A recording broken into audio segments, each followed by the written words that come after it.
Hello, friends. Thank you for joining us. My name is Joel. And this is the O2 Drop.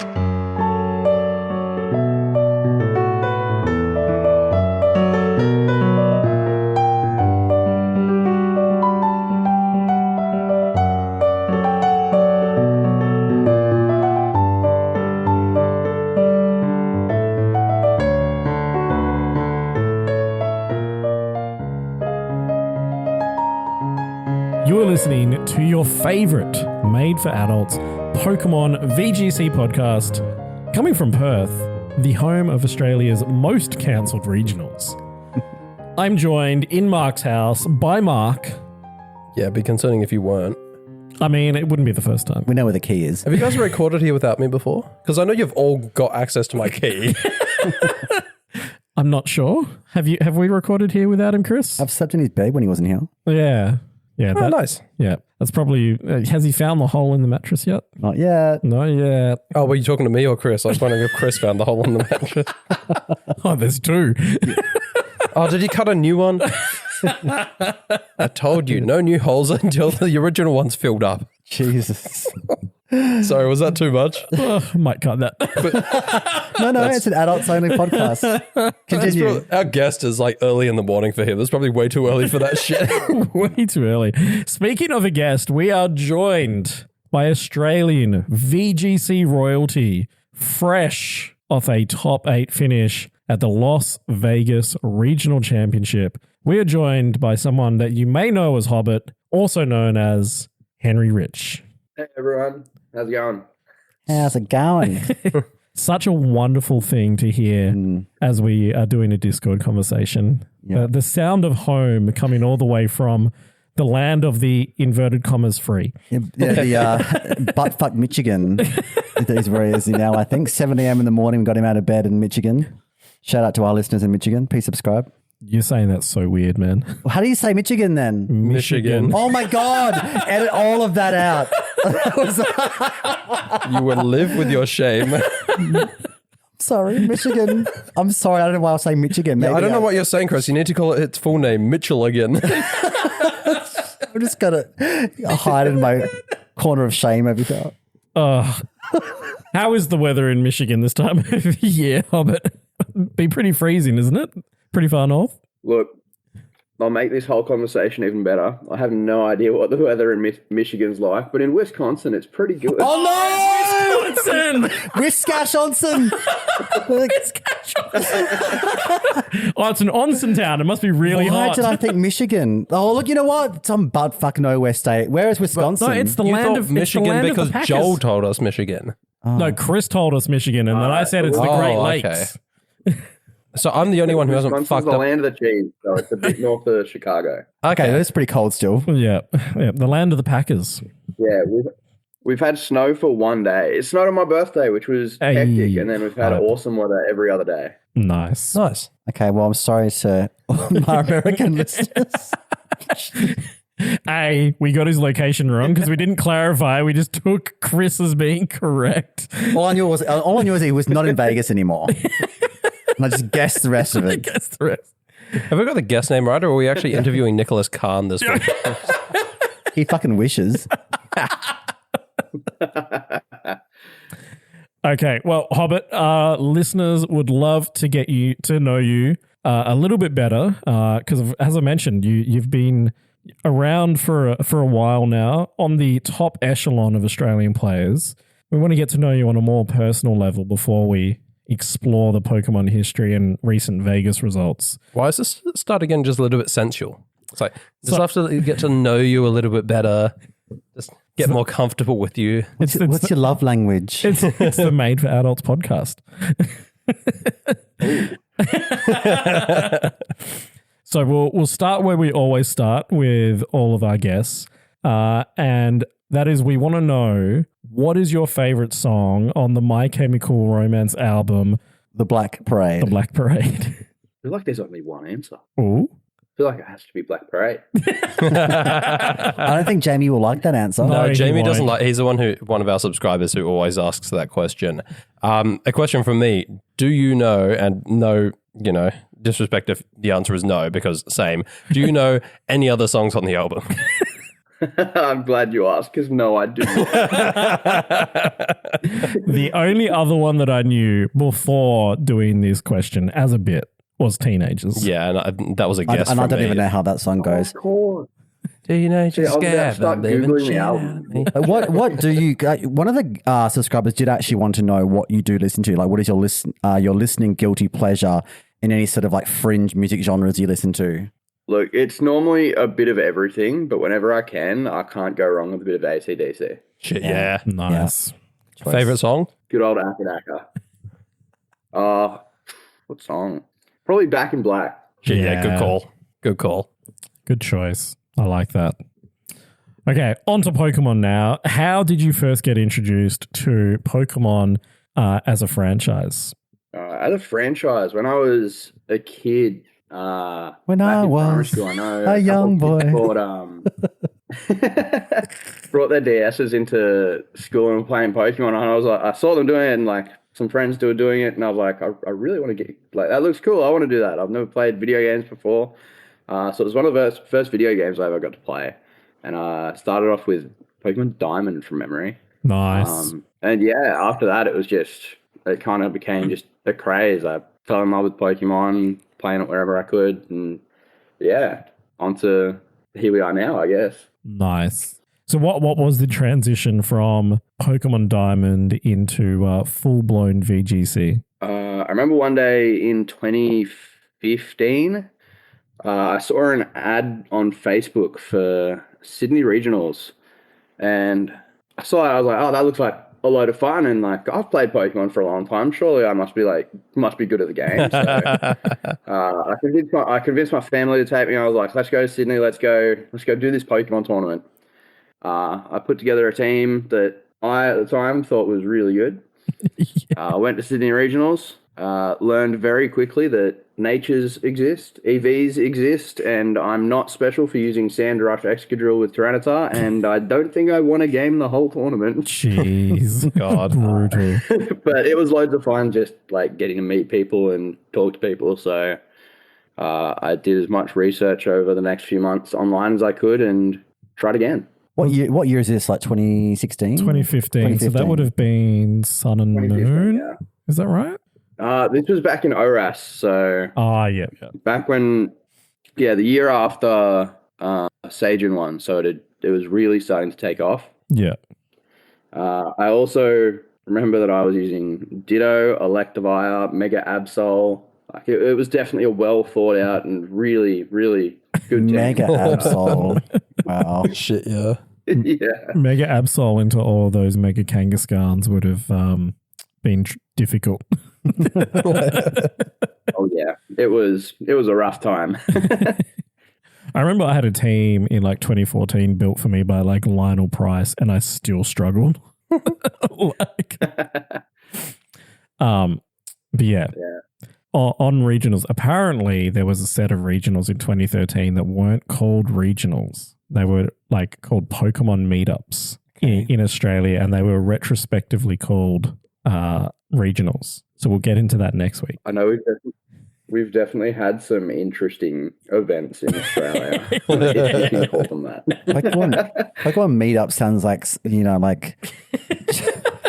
well, yeah. Sounds like something you do on Grindr. I was going to say, is that the new dating app? Yeah. Pokemon meetups? Pokemon meetups. Look, how far away from a Pokemon dating app is Pokemon? It can't be very far off. Look, it's getting there. Yeah. They've told us to go out and walk. Now they're telling us to sleep. Yep. Surely they're going to tell us to mate next. Yeah, they made one to tell us to brush our fucking teeth. I forgot about the teeth brushing one. Pokemon Smile. Yeah. Touch grass, personal hygiene, get some sleep. Yeah. You're right. The dating app is coming next. Yeah. And then there'll be like Pokemon How to Raise a Healthy Child. Yeah. Yeah. Yeah. Yeah, they've got to get the next brand, like the next generation of competitors in early. Exactly. True. We can't just rely on Aaron Cole to pump them all out. He's done a good job so far. Yeah. Well, I mean, he hasn't really, because most of his film is getting into TCG. Yeah, no. We need to sort that out, Aaron. Yeah. Takumi's kind of holding down the fort for the rest of them. He is. More VGC players, please. Bro, he did so well this weekend. Oh man. God, yeah. I loved his interview. where he's just like, I didn't come all this way to lose. Yeah. Just so much sass from a 12-year-old man. Is this also the first big event that he's what? Because I feel like he's often coming in runner-up. I think he's a 3-time international finalist, isn't he? Yeah, 3-time Yeah. international, like second place. Yeah. He may have won other regionals previously, but I feel like he he's hasn't won a regional before, but he's come second a few times. come second Yeah. a lot. Yeah, so good on him for finally cracking that barrier. in his Yeah. first seniors season. Gets out of the quote-unquote easy division and then then does it in seniors. Well, he's consistently like kicked the shit out of all the adults in Perth, so he's well versed at beating people older than him. Yeah. I can't imagine it would have We've made trained that much him difference. in the lion's den in the dungeon of Perth, and yeah. Sometimes I will say watching him on like the streams at internets or big regionals. Actually, I don't think they stream juniors at regionals, but like whenever I see him on stream, a couple of times I've seen him as like he's making plays that are too smart for his opponent to his own detriment. Because Yes. he's making reads for plays that aren't existing because he's playing against a 10-year-old who's just unga boonga clicking buttons. And I was like, you've played against too many adults, man. You're starting to like, expect intelligent plays that aren't coming. He should be used to playing against Unga Bunga because he has to play you quite a bit at local. Yeah, and he always loses against me. Oh damn, standards isn't working, so I can't. Do you know if the Hans were at Chris Hahn was there. was Kevin Hahn playing in seniors in VG at Vegas? I know Chris was there. I don't remember seeing Kevin. Kevin would probably be in like exam period, right? I don't know if that's Priorities. I think so. He probably would have been hanging around Chris a bit. So I don't think he was there. Damn, it would have been cool. Takumi v Kevin. Yeah. We'll get it this That was season, a I'm really sure. good final. We're getting ahead of ourselves. We've got to ask Hobbit I some know. tough piece questions. Speaking of Unga Bunga, what is your favorite Pokemon? Oh, it's changed a lot over the years, but I think the last like 7 or 8 years it stayed pretty consistent. Regirock's always been on top for me lately. Nice. That was your 2018 Perth Regionals team where you came 5th. You brought Regirock. It sure was, yeah. The golden era. Is it because of cunty Regirock with a handbag? Does that have any influence? I wish I could say that, but nah, it's been long before that. But that was a highlight when it became a thing. I had like 50 people all of a sudden just sending me this one thing. I was like, oh my god. No, Regirock is pretty sick. I think it's generally a popular choice here at the O2 drop. Yeah. No, Regirock is cool. Yeah, at my because I got to spend Halloween here recently. At my partner's work, one of her co-workers I've got to remember this. They cross-dressed as cunty Regirock. It looked absolutely amazing. That's awesome. Awesome. That's really it was cool. really cool. Did you have a photo of it? The what's that? I can't remember. Statland's Prevo. I'll have to find it. I think this has got it somewhere, but yeah. Lily Pup. Lillipup. With that Lillipup plush in the handbag. Oh, absolutely. Oh, that's awesome. I love So that. good. I love the dedication to the meme. So Regirock favorite Mon. Is there a favorite competitive Pokemon? Oh, that's an interesting one. I think most people would think it's Kyogre. It's what I've done the best with in restricted formats, but I think I've got to go with Yveltal. I've always been a huge fan of the restricted formats, and Yveltal is just so good and so splashable, even in matchups where like it should be rough. Like it just puts in so much work. So Yveltal is a great call. definitely Yveltal. Yeah. Have you Sorely played missed in this generation. Have But you played Legends ZA, Henry? Yeah. Dude, it looks so cool in GA. It does, like walking around like a giant, like I don't know, almost like a spider. Oh, where it's like Crawls crawling around on its Yeah. talons. Yeah, It's like something out of a horror movie. Yeah. yeah, it's awesome. yeah, trigger warning not trigger warning, spoiler warning if you haven't gotten to Yveltal yet. But like, yeah, when it's on top of the building and it's just like camped there, it's like Yeah. has like a giant bat. presence that it hasn't had previously. You know what it reminds me of? Yeah. You know the 4th Harry Potter movie? Have you seen it? I'm trying to think which one that is. Not The Goblet of Fire. Yep. Where he's like trying to escape the dragon and it's like he's had to Oh, fly yeah, it's around the climbing castle. all over, It's yeah. climbing around the side of the castle. Yeah. Yeah. It reminds me of that. Yeah. Nerd. Yeah, no, that's cool. That's fair. Okay, shall we go into the most recent result then, or should we? Well, I want to talk about. I've got a lot of questions for Henry about like. So Henry, you were the. Correct me if I'm wrong about anything. I'm pretty sure you're the 2022 Brisbane Regional Champion, and you've also got 3 regional final. You come second at 3 different regionals in Australia as well. And then I'm not going to list every all in the same year. All in the same year. Oh my God. I'm not going to list every single regional you've top cut in your whole career because it's like heaps and heaps. But you've also been like a pretty strong competitor at North American events as well. So 2024 NAIC is where you came top 8, and then you came top 16 in NAIC in 2023. And obviously you did top 8 at Vegas as well. But I think what you're probably most infamous for was your 2024 NAIC top 8 performance, because you brought Koga Overquill and you kind of got this like now this label is like the Overquill guy is what I sort of like remember you as. Like talk us about that, because someone actually submitted a guest question saying What's with Overquill? What's with Overquill? Just straight to the point with that question. I sat down for my round 1 at Vegas. I was just chatting to some of the people around me, and then they passed out match slips. The judge put the match slip in front of me, and the guy sitting next to me looks at it and goes, "Oh, you're the Overquill guy." Yeah, see? Like, it's been a change from the Reggie Rock guy. But no, Overquill was cool. At the beginning of the format, there were kind of 2 contributing factors to it, where one of my English friends, Welsh friends, was talking about Alolan Mark and how Poison Dark typing was really good in the meta. And we kind of glossed over Overquill and went, that would be funny, and then moved on. And then one of my American friends was like, "Oh, could you build me a team using Kyogre?" And I was like, "Yeah, is there anything else you want with it?" And we, again, just kind of joked about Overquill. And I want to have fun, so I just started building it, and then we touched on it again a bit later in the meta, just after Los Angeles regionals. And we were looking at it, and Terra Fairy, Calyrex, Shadow had just been doing really well. Kyogre was on the rise again. Lunala was there, Psyspam was there, and we're looking at Life Orb Overquill calcs, and it's kind of just KOing just about everything, especially with Terra Poison, Gunk Shot.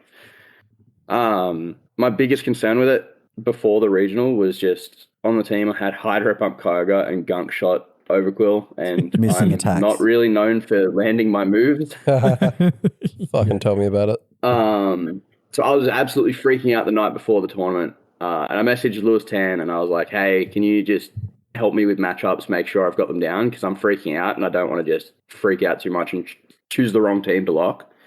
So late in the morning, Lewis was up practicing matchups with me until I was just comfortable enough to, even if I missed the moves that I was hitting or wanted to hit, that I was comfortable enough in all those matchups that I brought the team, and it was so much fun. I definitely don't regret bringing it.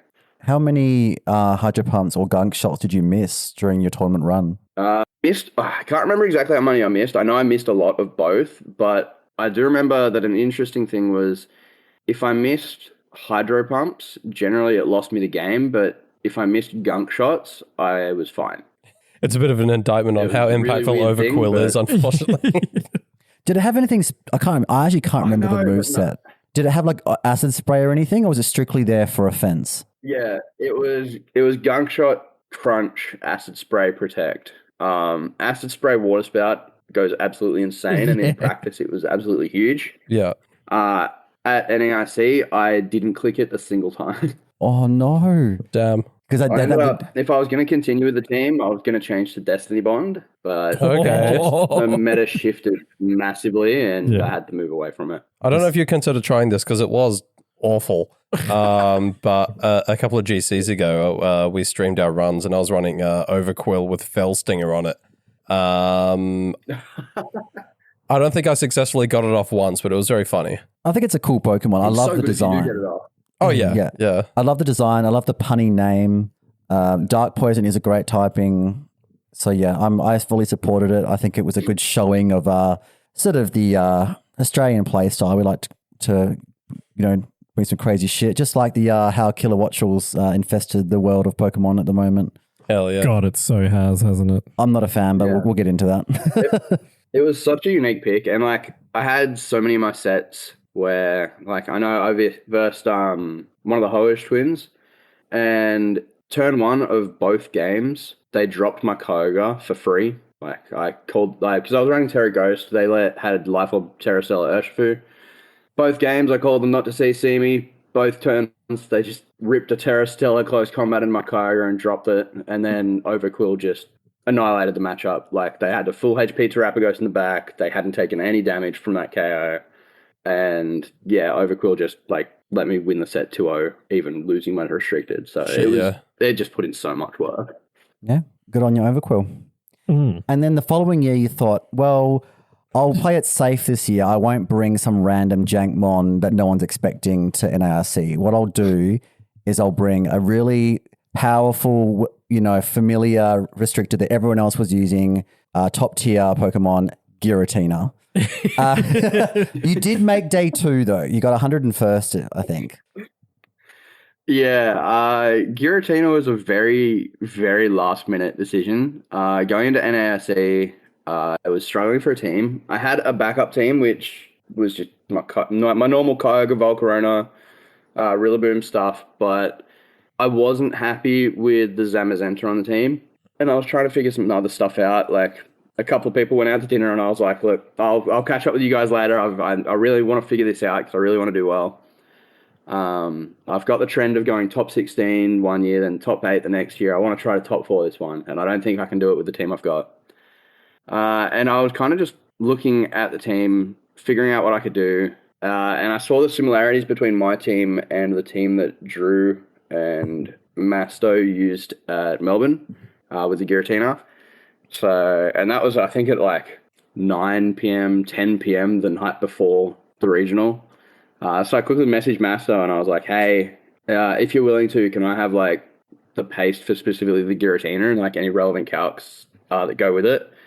And it worked really well. Like, in that slot, it was insane. It solved the Cali Shadow Zamazenta matchup to the point that I know I played against it, I think day 2, and I missed 3 Will-O-Wisps, 3 Hydro Pumps, 3 Dracos, and a Poltergeist. Jesus. And was still able to win the matchup just because of how good Giratina made it.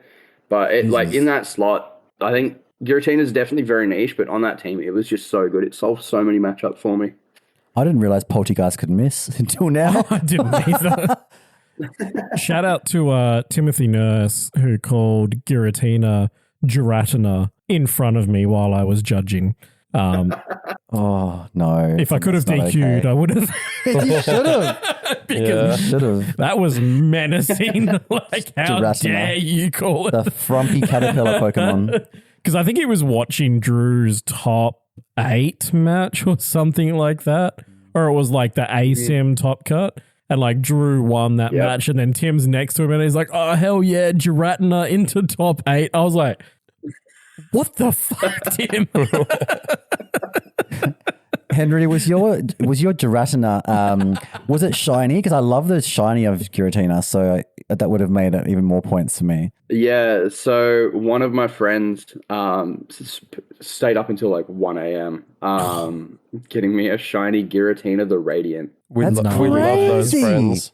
As someone who doesn't transfer from my own old games, that was absolutely insane, the amount of work they put in to get that for me. How do you get the Radiant title? So you got to catch it in Sun or something, I think? So I think you've got to... I can't remember exactly what it's called, but you've got to do the top level of every contest in Platinum. Oh, Holy shit. Fucking hell. Okay, an old title. Yeah, wow. and they stayed up doing that for me and then transferred it over, which was I need better Pokemon friends. absolutely crazy. You cunts are useless. Wow. Yeah. Look, we could get you that Pokemon. It might not pass a check. Yeah.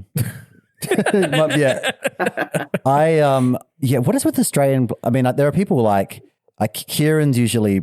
I know Kieran's had a few team crises, but like the classic Australian player Team Crisis, as it's called, because I always have them before an event. But like yourself, like the night before, like 1 a.m., someone's making you the Pokemon. Like I've chatted to Daniel Walker at a few Australian regionals the last couple of years, and every time the night before the regional, he's sitting in the kitchen cooking. I don't know why we do it to ourselves. You know, we're supposed to bring a team that Walker's we've definitely got a good habit of it. yeah. He does. Every time. Walker's shining moment is having an error with his Cresselia around one of a regional. And then having Oh. somebody steal it. The Great Cresselia heist. Yeah, logs on to trade it so that someone can fix it for him. Gets into a trade with a completely random person, doesn't realize, and just sends it into the void. Yeah. Yep. That's goated behavior. And It's classical Walker. classic Yeah, oh, Walker. yeah, 100%. But he's such his mathematics skills, the way his brain works, Oh, on another it level. scares me. It actually scares me. The absolutely. Slow King at Worlds was just He can run damage calcs without like a damage calculator. He just runs them in his head. It's insane. Yeah. He. I don't know if you've heard him do the thing, but like I know at old events, like, especially when we used to do like the after parties and stuff, the morning after when everyone's kind of just lazing around recovering, and he's just sitting there saying to everyone, "Oh, give me a Pokemon, play me a Pokemon cry. I'll tell you what it is." And just like Yeah. no matter what it is, he's just like, "Yep, that's this." Just clocks onto it in seconds. It's insane. He should hang out with Sierra Esselbecker that we had on a few weeks ago. Elsbecker. Elsbecker. Oh, it is Elsbecker. So I couldn't remember did the which it Joel was I got it wrong. pronunciation. because I no, that's how you fucking started That's it. how I fucked it up. Yeah. But yeah, she could tell you any Pokemon if you told them The BSD. told her their stats. Yeah, Stats, yeah. Stat distribution. Yeah. Even pre-evolutions, it was insane. it was nutty. Yeah. Yeah. So Oh wow. I would be remiss if I didn't compliment you for another team that you've brought in the past. And on behalf of myself and fellow panelist Daniel Bagulit's not here tonight, but he and I are both massive sand lovers and Tyranitar lovers. And as you mentioned earlier, you as a rookie player invented sand in 2015. And then you brought it back in 2020 for OCIC. Rest in peace, OCIC. And you brought a sand team with Dracozolt, which I think is epic. Like, tell me about that team. Do you remember? Is that far back? It is a bit far back, but that team was so much fun. It was absolutely crazy too. The Hippowdon was so good. Dracozolt was amazing as long as it landed its moves.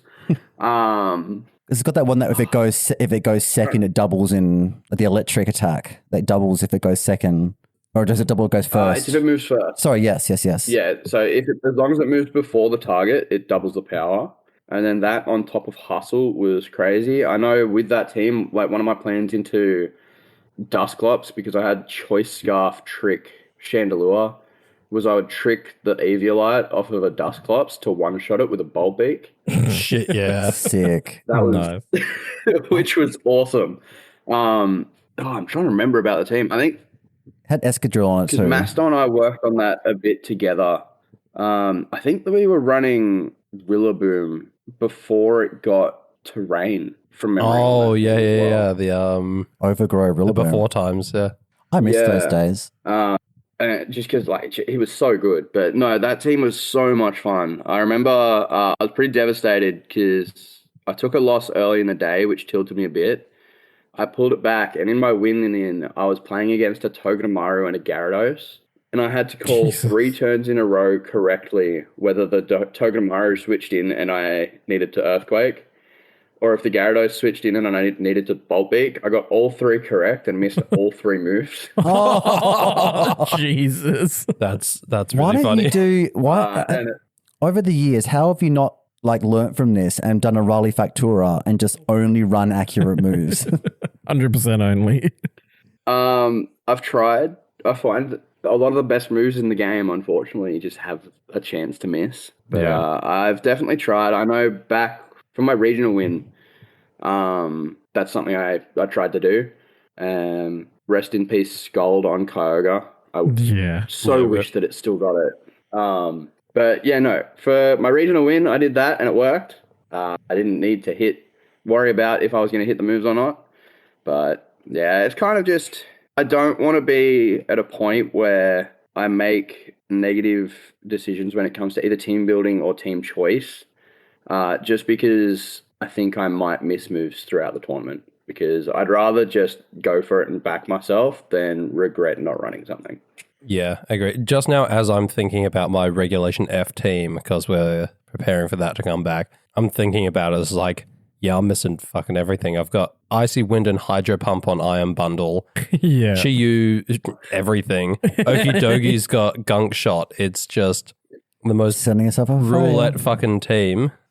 But Chris, it's fun. No, you just got to make sure you click the button at the right time so that you get the correct seed where it hits. True. Okay. I just got to start running Like gravity spin on the the team. wheel. Yeah. Okay. We've got to take a note out of Jack Clark's book where he ran gravity and then basically every Pokemon that could miss or run Hustle in the GC. He did really well. It was a really cool team. He ran like Hustle, Hisuian Lilligant with Hell Hypnosis Sableye. Gravity Sableye, Hypnosis Yanmega. It was a sick team. Cool. That's team. awesome. Fighting Focus Blast, Specs, Goldango. Jesus. I think I did see that. The Terrifying Golden Go. Don't get me started on the GC. Yeah, it was cool. It Oko's Archaladon through AV. So Damn. Fuck yeah. So they were your past team. You also, I think you went through a Zygarde phase as well many years ago. I was a big fan of your Zygarde phase as well. But I think I wanted to ask is like through your history since 2016 and when you started like showing up to 2015 when you showed up to events. Do you have like a standout tournament that you are most fond of, like your fondest tournament memory? Oh, that's a good question. Yeah, absolutely. Probably my favorite round that I've ever played was 2017 Sydney Regionals. I played against Jack Buckley. At the time, I was really proud of the team I put together. It was Driftblim, Tapu Fini with Curse, Alolan Muck Stuff, P2, that sort of thing. And Jack was running the Wolf team that had just done well with Tapu Bulu, Nihiligo, and Muck as well. Jack had made a very crucial team building decision before the regional that I found out the hard way. In game one, I was looking at the matchup. I was playing the game. I was really happy with the position I was in. I'm like, man, I've got a curse up on Mark. I think I just win here. I'm in a really good position, and I don't think he can stop my Mark. And then his Muck switched in and clicked Imprison, and all my Muck could click was Curse for the rest of the game. Damn. And I was funny. like, oh no, this is really bad.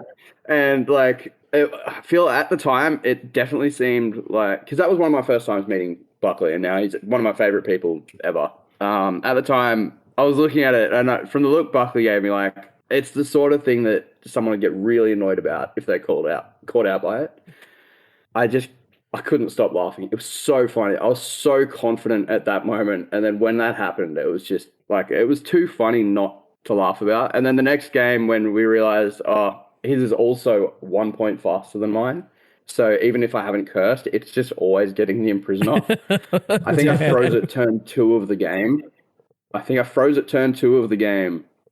And it stayed frozen the entire game, but it clicked Imprison turn 1. So it didn't matter. It was just doing its job. I couldn't protect. I couldn't do anything with my Mark. I remember someone coming over, looking at it and going, oh, no, not a frozen Mark. And Jack just turns to them and goes, it's all right. He's doing his job.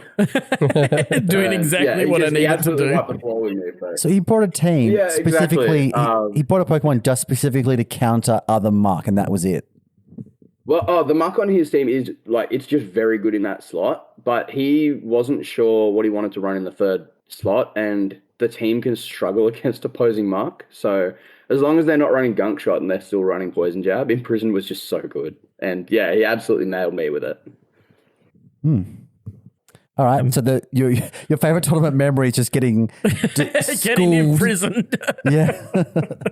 I like it. I suppose in the day. Humbling. Yeah, it's getting dusted by Buckley, but Buckley has since then become one of my best mates through the game, and I'm really happy that we had that moment. So And he's a regionals caster now, along with Mark Murray, isn't he? Jack Buckley. he is like me. He's a former Brisbane regional champion, and now he's also a caster, like some of us have gotten the opportunity to do. So you're just missing one part there, Mark. I'm sure you can work on that. Oh, yeah. Like, yeah, I would have won Brisbane this year, but I was casting a Sorry, that's true. you just jumped ahead. You missed the championship and went straight into We'll casting. get him next time, Mark. We'll get him next time. He had to give everyone else a chance. Yeah, exactly. Exactly. And then the Japanese stole it from us. Damn. I tried to steal one back, but I fell short.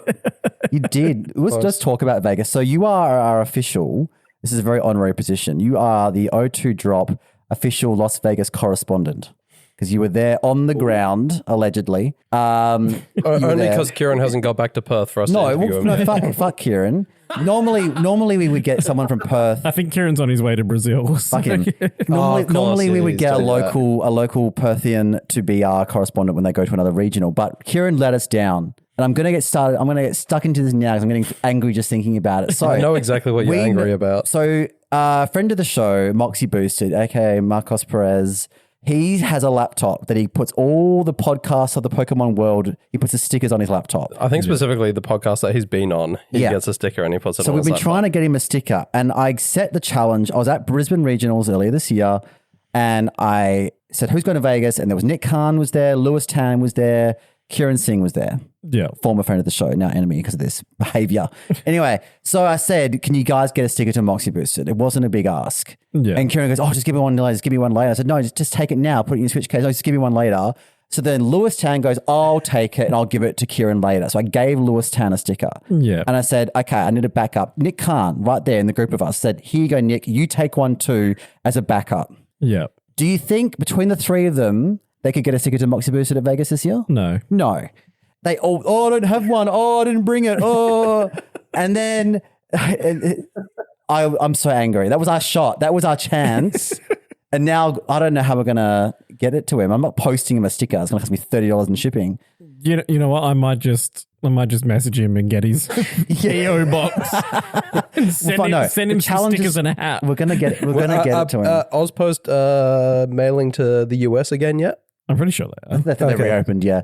But the hilarious thing is though, like Kieran sent me screenshots of his DMs with Moxie. Yeah. And they were planning on like going out on the Sunday night, like after party. Yeah. And Kieran's like, "Oh, you heading out for drinks tonight?" And Moxie replied, "Only if I get a sticker." So Love it. No, So here's the plan. If you can't get it to him beforehand, you get it to me. Get one to me at Sydney, yep. and then then I'll go to EOIC. I'll give it to Alyssa. Alyssa will come back to the States, and then at the next regional, she can give him one. We'll just This give is you- convoluted as fuck. I love it. Let's do it. Let's do it. You know what? Let's get a ream of 500 stickers to Hobbit. Multiple countries. I want to see how many links in this chain we can get to get a sticker Yeah. from here to Moxie Boosted. We get someone to shuttle it over to Sydney, and then we need a Hobbit to shuttle it to EOIC.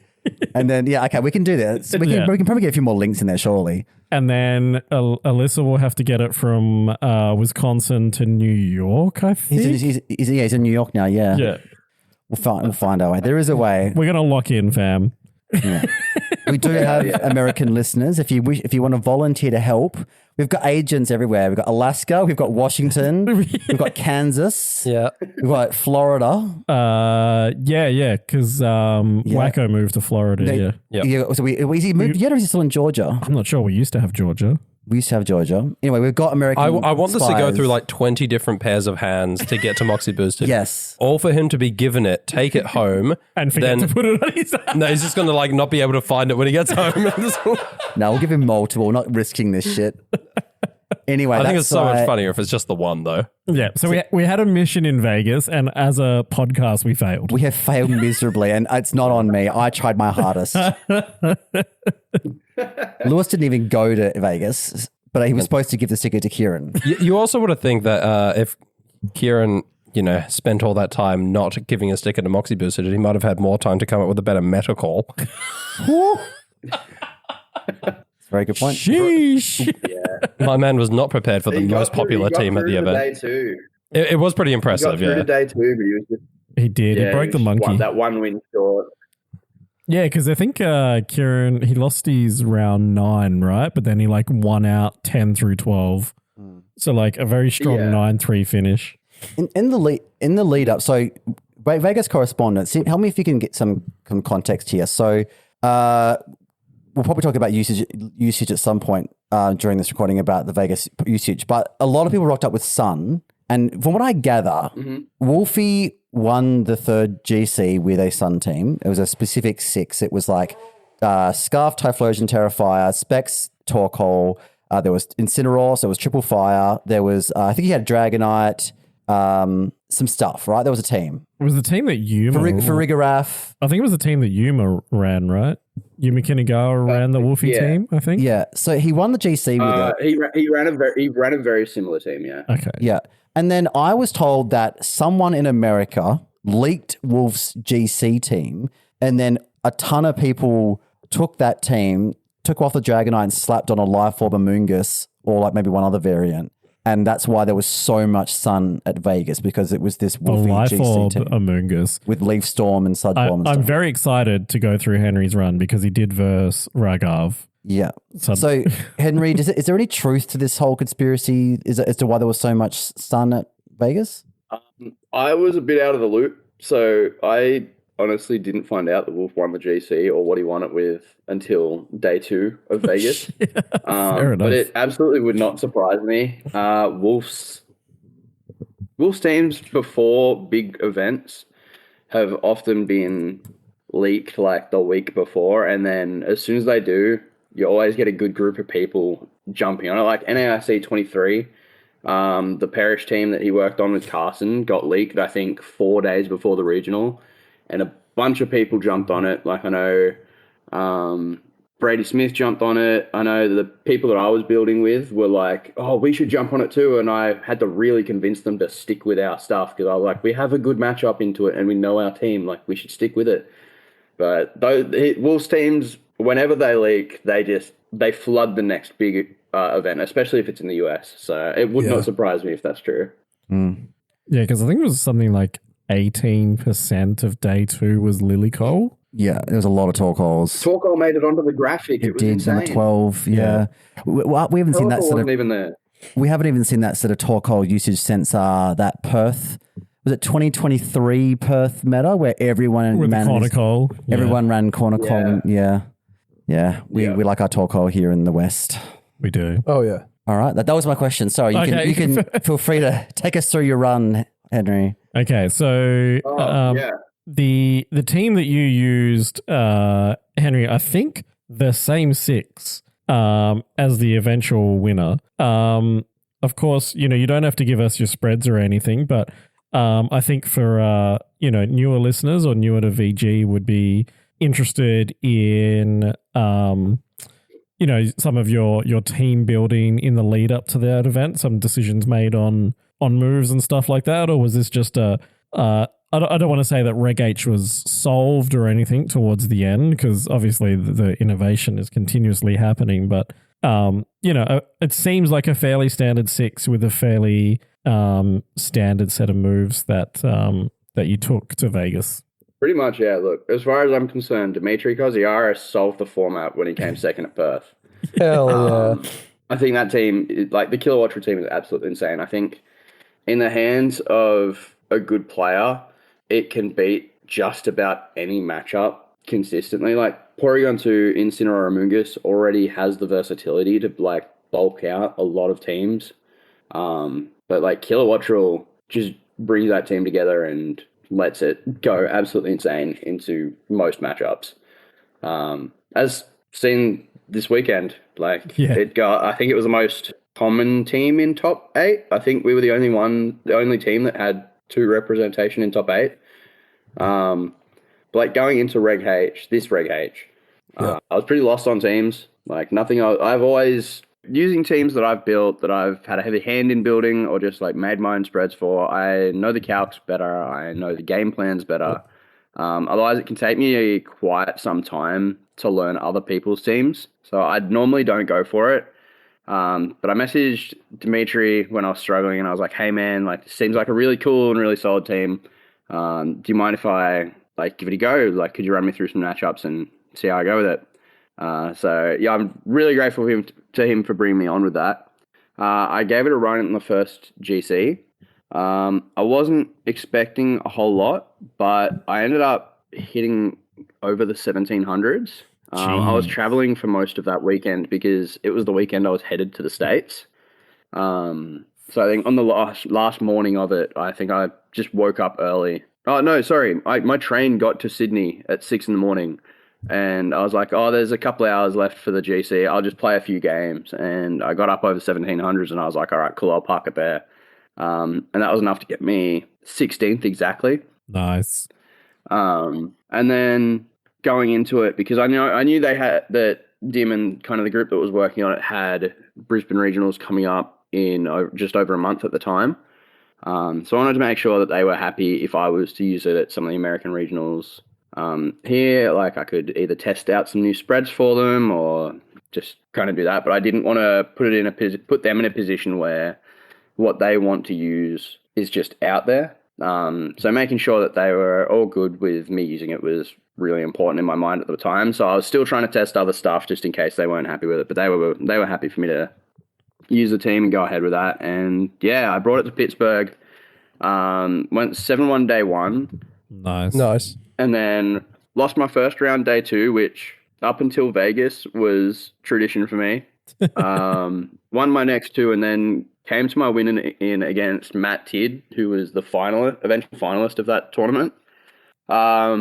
I saw the team, like the 6 Pokemon, and I was like, oh, this matchup should be fine for me. Then I saw that the Sinistchar was heat proof and Calm Mind and like support Volk and yeah, it just went downhill from there. Game 1, he absolutely rolled me. I let him Calm Mind his Sinistchar to I think +5, and that's never good. Game 2, like again, I was just on the back foot. He caught my Ursaluna on the switch into the close combat. I barely survived. The only way that I was able to pull that game back was I had to call 2 sucker punches in a row onto my Ursaluna, attempt to double protect and fail it so that I could get a side pollen puff off. If I got the double protect, I just lose on the spot. But the side pollen puff on the failed protect meant the sucker punch didn't hit me, and then I could Terra Fairy the next turn to win the game. Nice. Game 3, I called him to go Trick Room again. He went Tailwind, and I went for a second nasty plot where I should have just made it rain. Yeah. And that lost it for me on the spot. But yeah, and then I kept running it at locals here. I was running the team. It got quite infamous. Was that locals while you were in the US or? Yeah, so the Wisconsin crew has been awesome, like super welcoming, and it's been so much fun playing locals here. Because back home, I live like 4 or 5 hours away from the nearest local. So locals back home for the last few years haven't really been attendable for me. Like if there's a double header, I might be able to make a weekend out of it, but I just really don't get to play locals back home. So it was cool to be able to jump back into a local scene while I've been here. And yeah, the Kilowattrel team just went on a tear when it came to locals. And then I made that awful decision going into Milwaukee of the night before the regional. I've got Kilowattrel. I've been doing well with it. It's consistent. I know my matchups. And I swapped teams because I wanted to have fun. And then... Fuck yeah, the best way to do it. I didn't make day 2. I went 5-3. I got points. I didn't make day 2. I was like, oh man, this day hasn't been going well. I haven't been enjoying this team. It hasn't been as fun as I thought. I don't know my matchups as well. And so I entered the cup on the Sunday of the regional and swapped back to Kilowattrel, and just, it felt easy. It felt like a breeze. I swapped back to Kilowattrel and I just shot to top cut. And nice. Yeah, it was. I was like, yeah, I'm not, for as long as Reg H is around, I'm never swapping off this team again. I can't. I personally struggle to buy into the Kilowatt or Reg H propaganda. First of all, what do you mean propaganda? It was I know. Look, and honestly, you should have just stolen Dim's team without asking. I mean, that's what Kaito did to win Brisbane. So, you know, hey, he did change it up. He put Graph Berry on. He changed an item. You're right. Sorry, he did change one thing. Completely changes the landscape of the team. Completely changes it, yes. I was a little bit sus because I was expecting an answer when I asked him. It's like, did you cook the team yourself? And he's like, basically, yes. No. And I was like, he admitted it to Dim, like off camera. No, that was Joji. Yeah, they both, I think they both commented on it. I don't know. But Kilowattrel, I don't like it for 3 reasons. One, it keeps beating me. That's probably, but that's not the only reason. That's probably a good indicator that it's good. 2, No, Sorry, you're right. something Mike. beating Chris is not necessarily an indicator that it's good. yeah, thanks, Mark.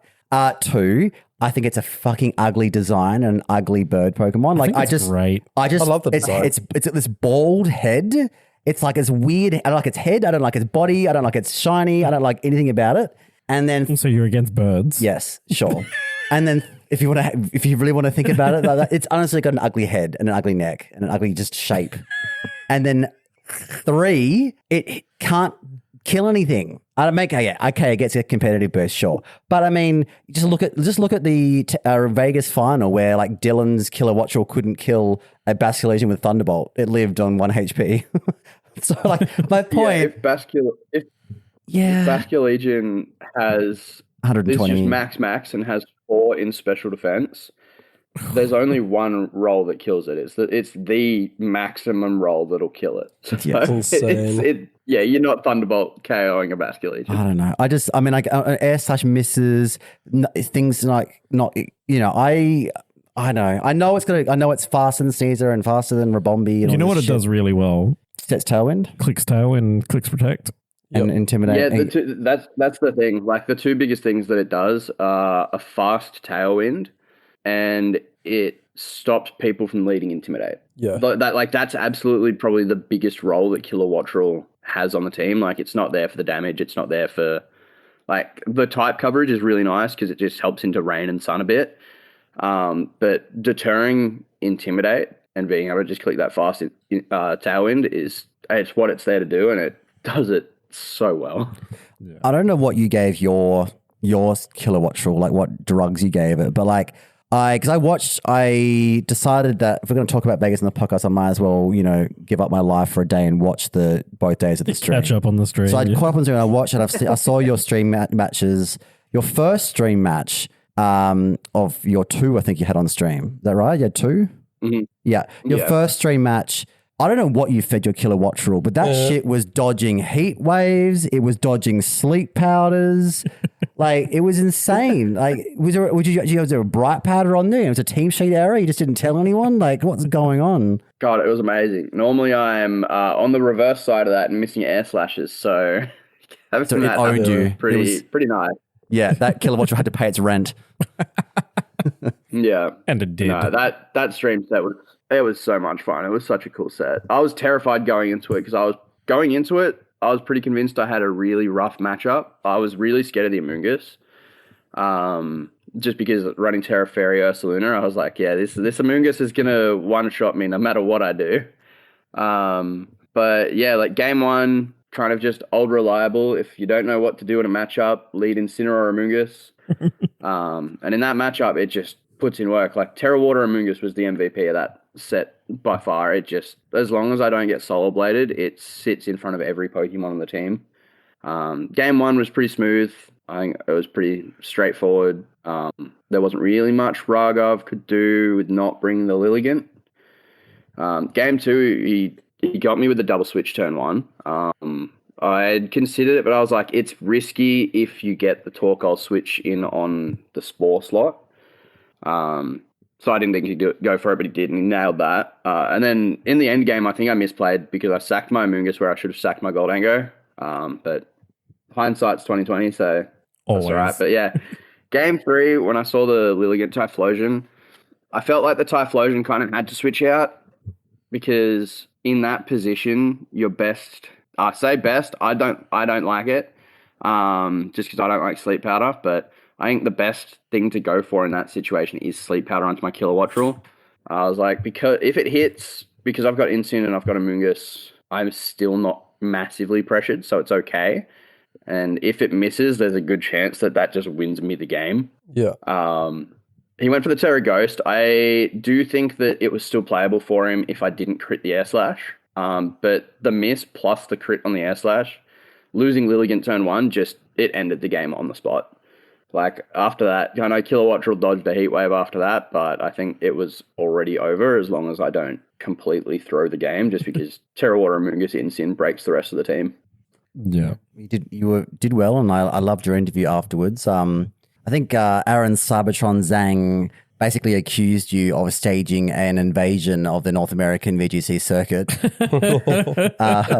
So how do you feel about being the unofficial leader of the Australian invasion of the American VGC circuit? I think I've become well known for it. Like, my partner lives here. I come over here for a few months each year, and usually that entails either a regional or two, or at least NAIC. I like to think I've been doing well when I come over here. So it's been a lot of fun. Like, I think I always mention it when I'm on stream at the American regionals and events. I love being able to come over here and kind of show them what Australia can do, because like, we're a criminally underrated region. Oh, we know. We don't get a lot of time in the spotlight. We've only recently gotten the streams back. So yeah, it's good to be able to sit across from people and have them be scared to face an Australian. So I've heard a rumor that you deserve Australians. some credit for the local streams as well, Hobbit. Is that correct? I think starting them off was definitely hands down the most credit needs to go to Josh, PvP Steve, who's been running the Go streams. Like, he's done an absolutely insane job. He's getting it for us. I know he's working on trying to get it for TCG. I know that a big hand in talking to him was Scoot Easy for Melbourne. He was probably the biggest hand other than Josh, and they just brought me on as a caster. But since then, I've been trying to help out as much as I can and do what I can to make sure that we can keep them going, get them running as smooth as we can, make sure that we just tidy them up. And I was sad to not be able to attend Brisbane, but I got to watch the guys put on a really good show for Brisbane. So I'm looking forward to the next ones. And For sure. I'll quickly jump in there and pay you the credit that you're due. Henry put in a lot of work for the Brisbane stream. So I'll give him the props that he's too modest to give himself. And big shout out, of course, to PvP Steve, 100%. whose real name isn't Steve at all. But yeah, I did a lot of stuff with PvP Steve for the Go stream in Perth. Last Perth regionals that we had. So. And he was just running everywhere in between doing his own casting and just managing everything. And he put in just a shitload of effort. The mad lad that he is, right? PvP Steve works on a mine site. Well, he does site work.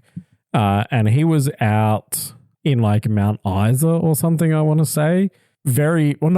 He's in the Blue Mountains or something in Sydney. Someone else in the Pokemon community other than me has a job. Yeah, crazy. Whoa. So he he finished his shift at 6 p.m., drove to the nearest airport in New South Wales, which I think was like Wagga Wagga or something like that. I don't know specifically. Yeah. Eastern states, towns. Flew to Brisbane to then like set everything up, crack of dawn for the Go and VG streams. Cast the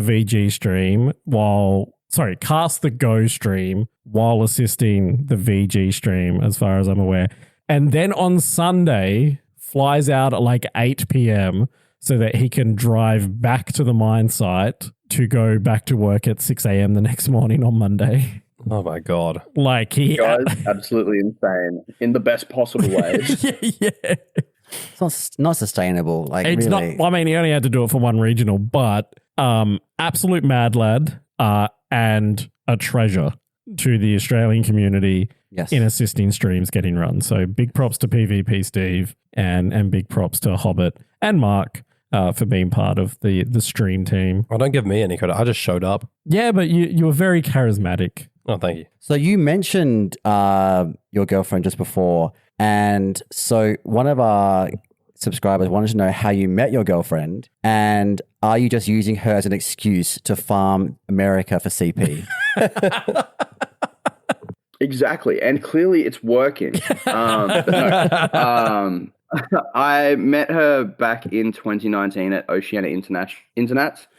I believe her brother had gotten the travel award for TCG, and their whole family made the trip over. I can't remember what got us talking during the day, but we were talking about how she didn't want to face Zygarde with her team. We chatted a bit throughout the weekend, and then kind of just went our separate ways. Later that season, she top cut, I think it was Madison Regionals. And I just reached out to like congratulate her on top cut. And I think I offered some help prepping the matchup because I knew some of the people that she was connected with. And I was like, if you guys want any help with top cut stuff, let me know.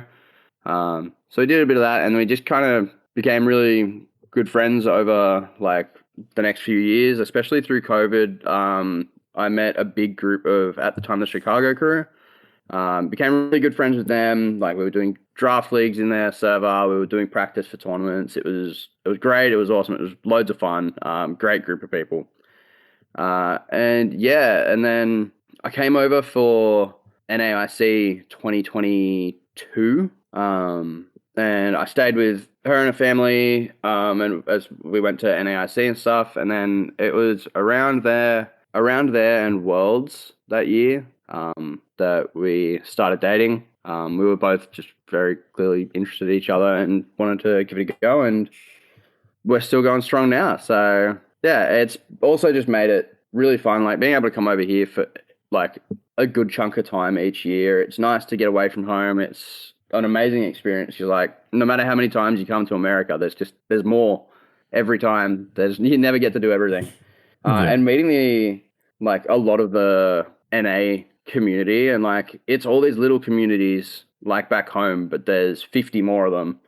And yeah, like everyone here has been so welcoming. It's always so fun, like chatting to people about like back home, about Australia, about being from Australia. The constant question I get asked every time someone sits down to play me, where they go, "Did you fly all the way from Australia just for this Pokemon tournament?" I'm like, "No, that sounds like hell." But no, it's been awesome, and yeah, I think eventually the plan is for me to move over here. Oh no! But financially, that's going to lose him right now. We'll still claim him. Yeah, but then he's going to play for the US in the World Cup. He won't be eligible. I'll always play for Australia. I'm never leaving that team. But no, eventually, it'll be devastating to not play on the Australian standings. But once I move over here, it's got to happen. I'm not going to do the whole not live in Australia and play under Australia, because we got a better odds. I've been on the receiving end of losing travel awards and stuff to that. Yeah. No. At least you get 80 spots in America, so you got better odds. Was it 2024 was the year you basically got all of your CP in the US after doing a few regionals here in Oz and like just having a run of shit luck? Yeah. So for the first half of 2024, I played Oceania Internats. I played Perth Regionals, and I think that was it. But both of those tournaments, I was one win short of points. Like Oceania Internats, I beat a Guardi on stream round 1 and then dove headfirst into the ground. Perth Regionals, I couldn't get it. And then I came to the US for one of these big trips, and Alyssa was like, "Awesome, we've got a lineup of regionals to play." I was like, "Oh, Fresno, yay!" So went to a couple new cities, and that's when I started working with Zach Thornburg on the Screamtail Annihilate stuff, which I think is probably the strongest team that I've ever used. It was absolutely insane. But we worked on that for ages, and I started off a bit rocky for Hartford. I used Scizor, which was interesting, but I got points with it. The next tournament, I think I bombed, and then after that, Screamtail and Annihilate just carried me to top 16 at Fresno, top 16 at NAIC. I think I worried a few people at NAIC. I think I was one win away from sniping a travel award from someone. That's right, because it was like, if he wins this, he has to win the whole thing type thing. Yeah. Or so that he like gets the orders. Yeah, no. But yeah, no, I managed to pull myself back in the States to get the Worlds invite, which was really nice. I suppose I've kind of done the same thing in reverse here this season. Like, I've started my season in the US. I know I'm not going to get to play much in Australia this season. So I wanted to be able to at least get my fill of playing regionals and see if I can get enough to maybe hang on to an invite later into the season. Yeah. I like to think I've done a good job to put myself in with a chance, but like I think I'm going to be attending EUIC and NAIC, so Nice. hopefully I can keep a streak of results of doing at least reasonably well. One of our subscribers wants to know what it's like playing in the US event compared to like an Australian event. So obviously they are bigger in scale, but is there any other differences like mentally or just atmosphere or just any differences between the events? But before you answer that, Hobbit, I'd like to just paint a picture of Brisbane Regionals. We had, I think, 1,050 players across 3 games. If I'm not mistaken, Las Vegas was about 4,400 players across the 3 games. So immediately, the scale is... I mean, I can't even comprehend what 4,000 people playing Pokemon looks like. A lot more filthy sweats that haven't showered. The shit chair We'll get we to the saw shit on chair. Twitter. We'll get to the shit chair. We're used to piss tables, but yeah, now we've got a shit chair as well. Yeah, like the size difference is obviously like it's very prominent. These events are 2 completely different things. But I think Australia doesn't get as exposed to international play as some of these other places do. So a lot of America likes their like pretty consistent teams made of the top Pokemon. You're not going to verse as much variation as back home. Like you may verse a Slowking in the early rounds, but you're not as likely to see those later on. The people that have those niches are few and far between. Most people have like a core or kind of a play style that they like. They'll use Sand consistently. They'll use Sun consistently. They'll use whatever the 6 top usage Pokemon are, and that's what they'll use. So where in Australia, I think you can kind of verse really anything, no matter what round you're going into.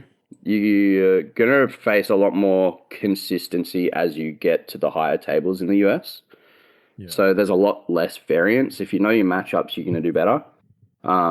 Like I think one of the things that I've talked about this weekend, one of my good friends, John Mills, came to Brisbane last year from the States. Yeah. And he's like, all right, what advice do you have going into this? And I was like, don't play an Australian like you'd play an American. Like you'll see people going for a lot more reads. You'll see a lot more kind of out there plays, out there teams, that sort of thing. Yeah. John was like, all right, I got this. John started 05 at Brisbane. Don't got this. John's a great dude. John's a great dude, great player. Started 05 at Brisbane. Damn. Wasn't too happy about it. That Fair stings. enough. The next week, though, goes back to the States with the same team. I think he makes a terror change and then goes 8-0 at the first States regional that he plays the next week. Holy shit. So, like, I think that's a really good indicator of it's just it's almost like a completely different game. Yeah. It's That's why we need our own international a CIC back. Aussies go to. But no, like I think I've mentioned it before, but I enjoy both. It's nice where in Australia there's a good chance, like there's a pretty good chance that you know the person that you're up against each round. Yeah. So like you can chat to them, you can have fun with them, but you're catching up. You know who you're up against. In America, I think like my first 7 rounds, for like 6 or 7 rounds, normally I don't know who I'm playing unless they're one of the top players.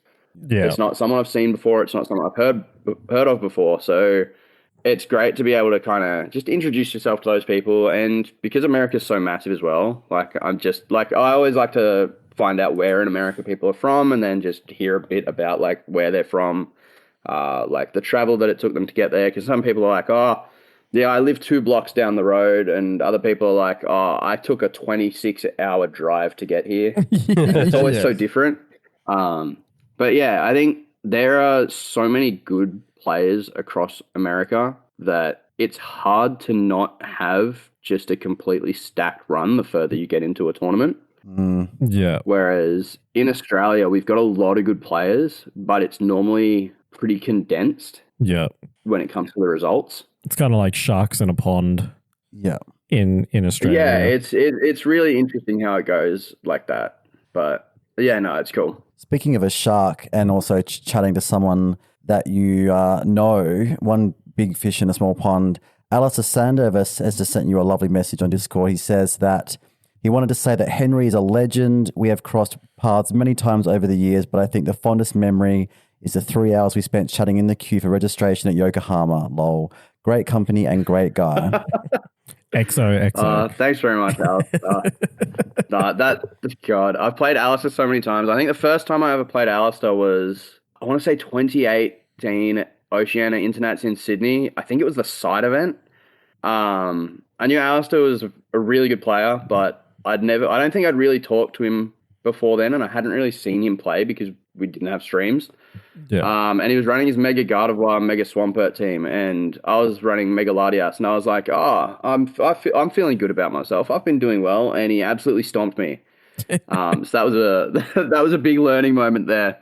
But no, like Alistair's, I think, pretty consistently been one of the best players in Australia for longer than I've been around. So no, thank you very much, Alistair. And he has the kahunas to play on the TPC circuit this year. Yes, he's going to qualify through Japan. It's which is crazy. just mental. Oh, good luck with that, bro. You got this. Yeah. That'll be sick. I have faith. He has been grinding and consistently topping the best of one ladders. So Yeah, I need to get some coaching from him for Reg F, I think, if I'm going to take Sydney seriously.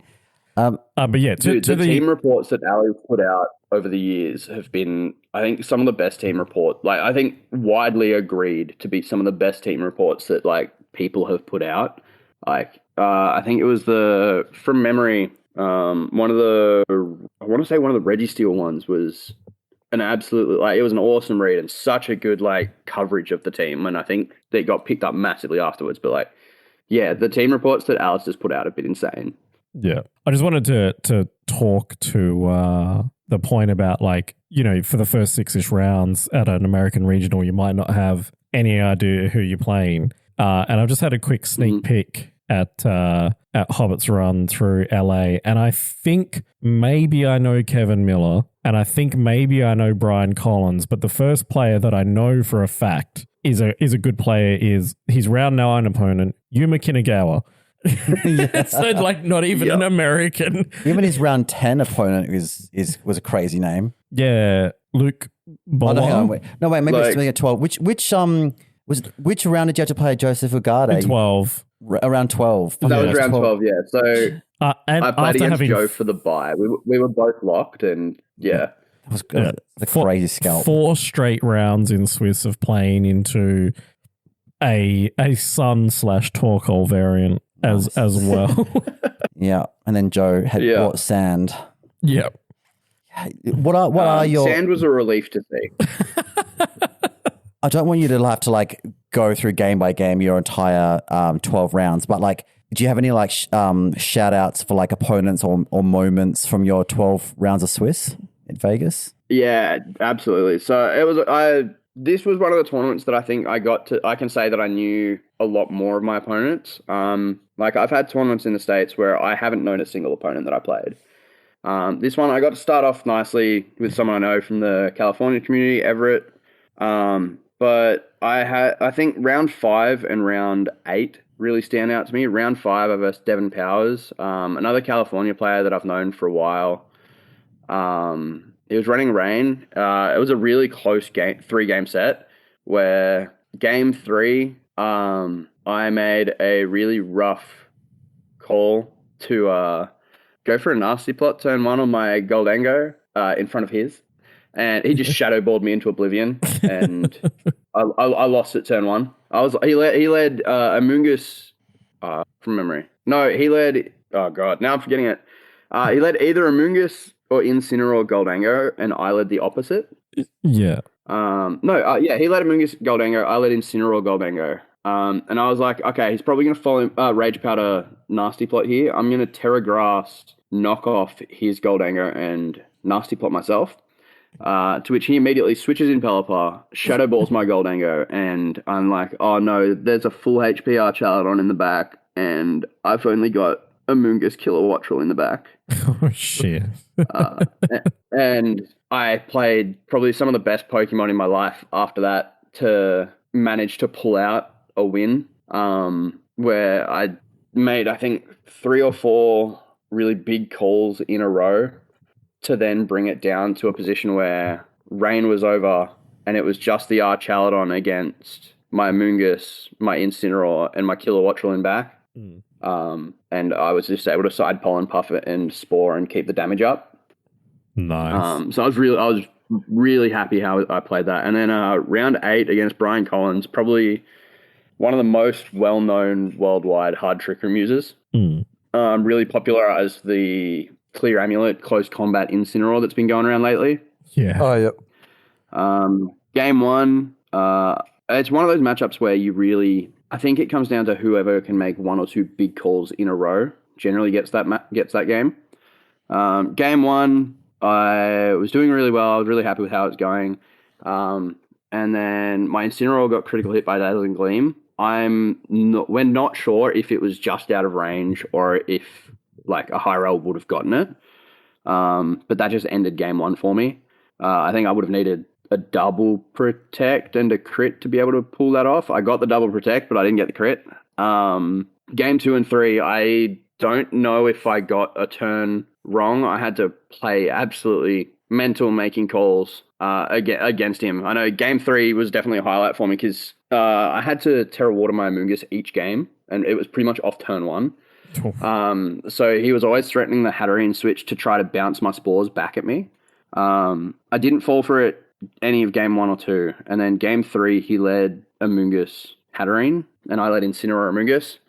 I called him to Terra Grass the Indeedee and try to trick him with the Hatterene, and I caught him with a Flare Blitz on the Terra Grass Indeedee and side Pollen Puff, which burned his Terra immediately, and set me up in just a really good spot to be able to just start sporing everything next to the Hatterene, while the Hatterene has to deal with like Flare Blitzes in the sun, or like me switching to, like defensive switches and all that sort of thing, with the Incineroar. So it was just, it was an insane set, really close, but yeah, again, just like round 5, just some of the best play that I've ever done.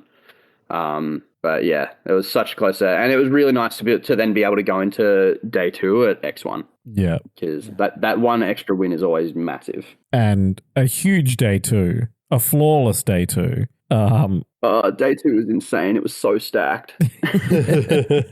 Yeah, your opponents in day 2 being Yuma Kinagawa, Luke Bowa, Raghav Malivia, and Joseph Ugarte. Just a huge lineup to have to go through. Going up against Yuma round 9, like I knew that Yuma was there with Shoma. I know Kinagawa's a phenomenal player, but at the time I forgot really who he was until afterwards. I think I was talking to Nick, and he's like, "Yeah, no, that's the reigning national champion." I was like, "Oh, okay." Because like that was a super close set as well. Like game 1 came down to who had the faster Ursaluna, and because it was just Ursaluna versus Ursaluna, and I had the faster one, so I won. Game 2, he had Tailwind up, so I needed a double protect. I didn't get it, and he got that win. Game 3, I went out on a limb, and I called him to lead Incineroar, and I led Kilowattrel Ursaluna, and I caught him with it. I hadn't brought Kilowattrel before then. Nice. And I caught him leading Ursaluna Incineroar. And then I called him to not protect the Ursaluna turn 1 and not fake out. He switched the Incineroar out, and I caught the Ursaluna with a air/headlong rush turn 1. Nice. Which was just like huge. I got that knockout, and that was absolutely massive. And then turn 2, he had Whimsicott Typhlosion out. He didn't go for the Tailwind. He opted to try to go for a Terrafire, Heatwave, and Moonblast to snipe my Ursaluna. But the +2 Thunderbolt, I think he said it was about a 50-50 roll. And the +2 Thunderbolt just dropped the Typhlosion before it could move. Nice. So that just locked the game there. But yeah, like game 1 and 2 being so close. And then, yeah, game 3 was just a massive call on lead. You gotta love those steam rolls. Versing sun after sun after sun after sun was stressful because like if Torkoal ever gets out of position for me in a position for me where I can't deal with it, Eruption's just so brutal. So I really had to play the position game well there. And then against Joe, it was a relief to see a matchup that I prefer. It just relies on me calling whether or not he's going to go hard onto the Annihilate or not. But Joe is such a strong player. Like that's going to be pretty scary for kind of anyone who sits across from him. Yeah. But no, like we hadn't played in an in-person event before. We played online before, but we've been friends for years now. So it was nice to just finally get to play each other. And in a position where we'd both already locked up top cut, it was just playing for that bye.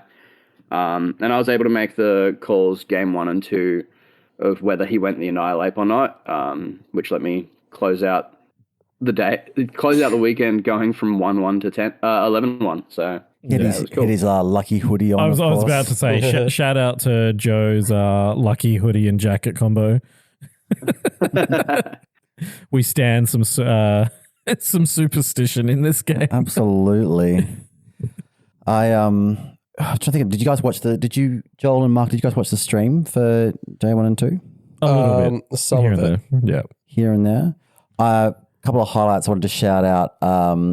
James Beck's loss on stream to Aldi's Quackleval. The Quackleval, yeah. Like a Terra Electric, Terra Blast Volcarona. There was a Quackleval, a Quackleval. How do you say it? Quackleval. Quackleval. Thank you. But yeah, like James Beck's heat wave kept missing, and like it just losing. That was a bit rough. He did kind of get shafted by RNG in game 3. Yeah, but then like someone's taking a photo of that dirty looking chair, like the shit chair, but like James Beck's chair after losing to Quavel on stream. I did see that. Very, very funny. Artie's been working on that. I know he brought it against us in World Cup. He's been working on that for quite a while now, so it was cool to see him do well with it. I can't believe your round 12 opponent, Ugadi, like obviously he then didn't get the bye. He had to play in like one of the top 8 brackets. Top 16. Sorry, top 16 brackets.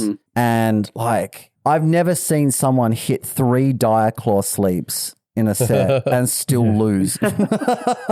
He still lost. Yeah, this is top that was 8, so rough to see. I think this is Joe's top 8 that was in match. his top 8 match. Yeah. I know before top 8, or like when we found out who top 8 was, we were looking at the pairings because like I was chatting with Justin, James, and Joe, and we were like, oh my god, all 4 of us could make it through, and it could be the 4 of us in like top 4. Yeah. We were like, this should be so cool. Like we've got the group of friends all in top 4. And then we all got knocked out of top 8. In unity, in solidarity. Yeah. All the buddies in top 8. Yeah.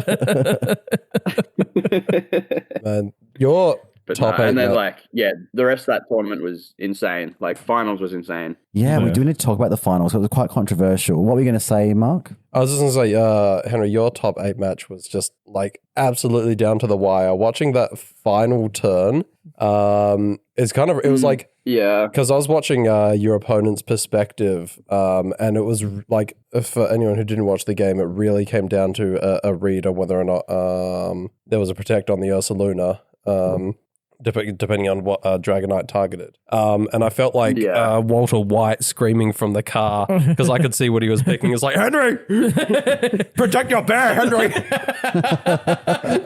Yeah, couldn't hear me. I had a guaranteed win in game 3 that I didn't see a few turns earlier. Yeah. I didn't see it until it was too late, and it really put me on the back foot.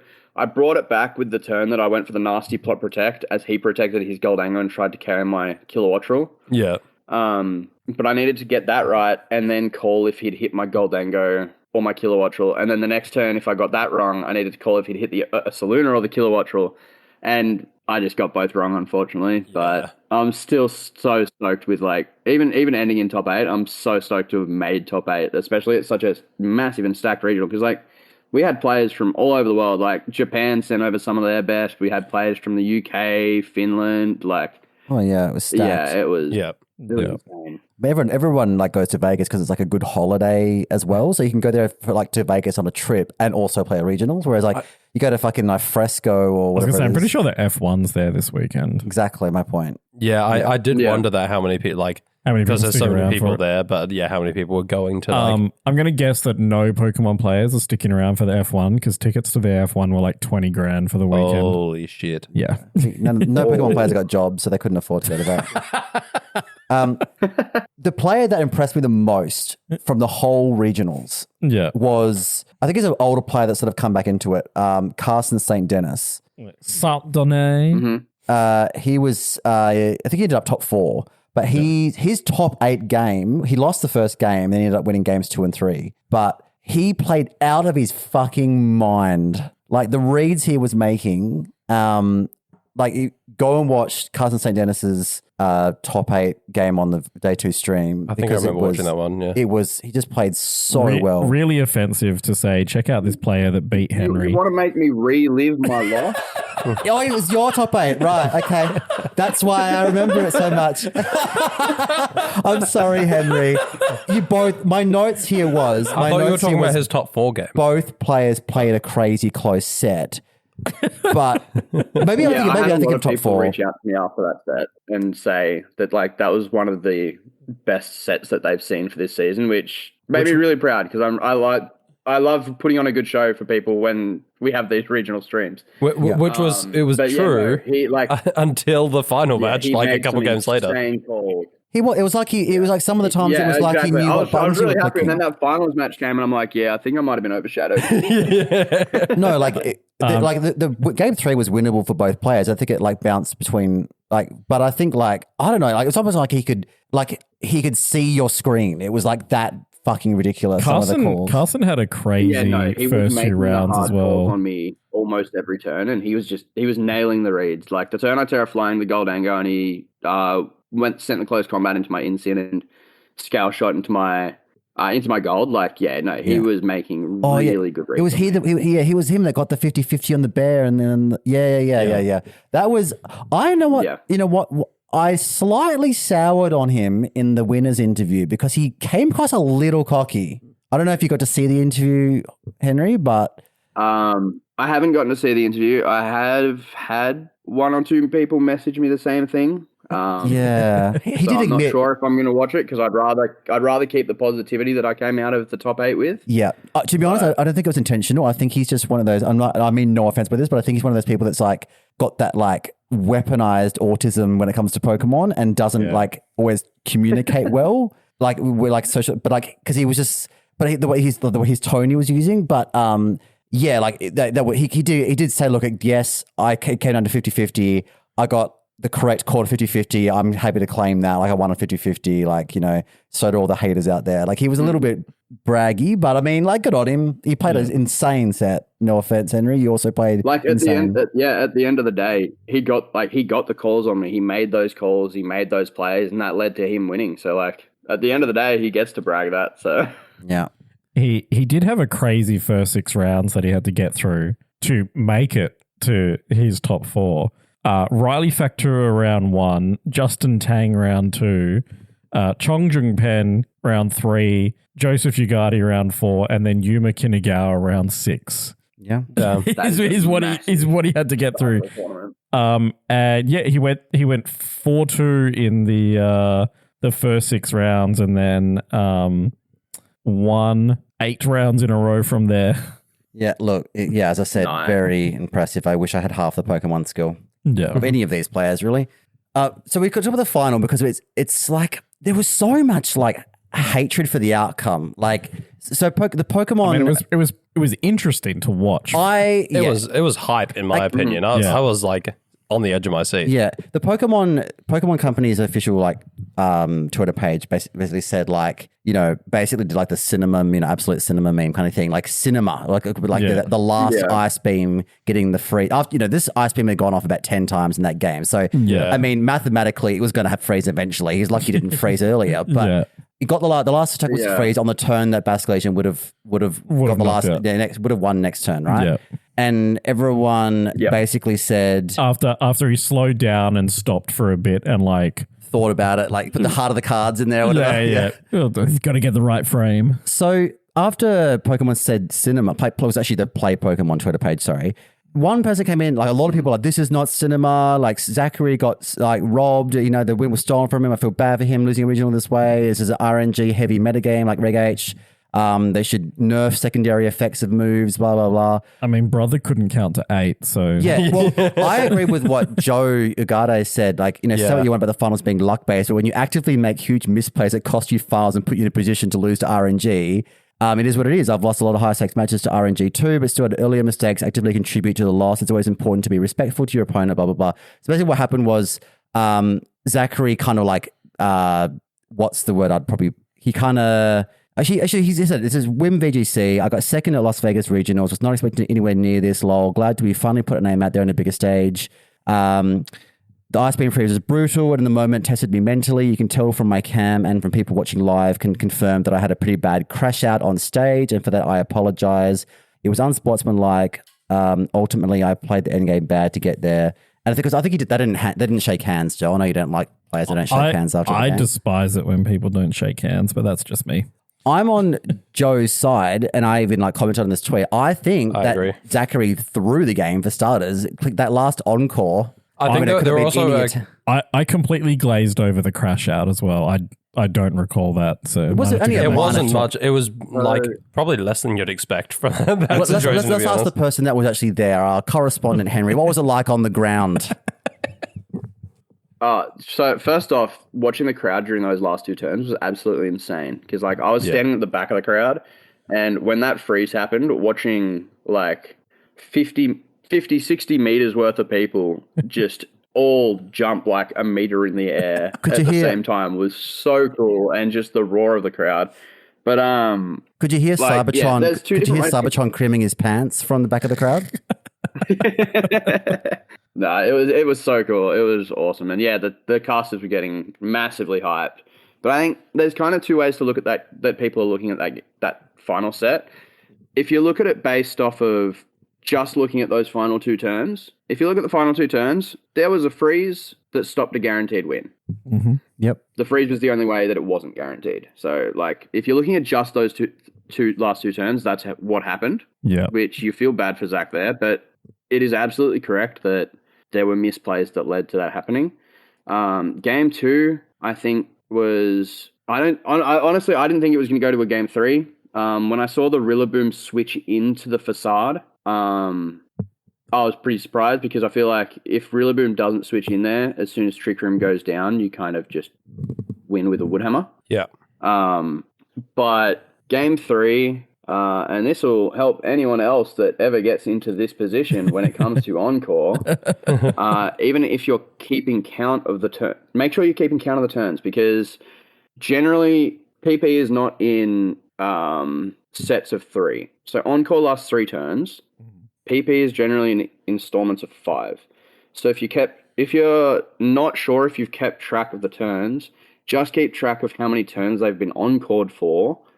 If the encore ends before their 3rd encore happens, it means they've run out of PP. You can check that on your screen. It'll say, like, it won't say 2 out of 3 turns still to go. It'll disappear, and it'll disappear early. So that's a way that you can keep it kind of track of that. Okay. In the moment, it is massively high pressure, and it's, unless you're keeping track of it from the get-go, it can be almost impossible to keep track of like your opponent's PP. And on top of that, you don't know if they have used a PP max, if they haven't, if they've used only a few PP up. Like it's so like there's such that variable there. But yeah, if you can try to keep an eye out for how many turns your encore is there. If it goes down early for some reason, that's a good indicator of them running out of PP.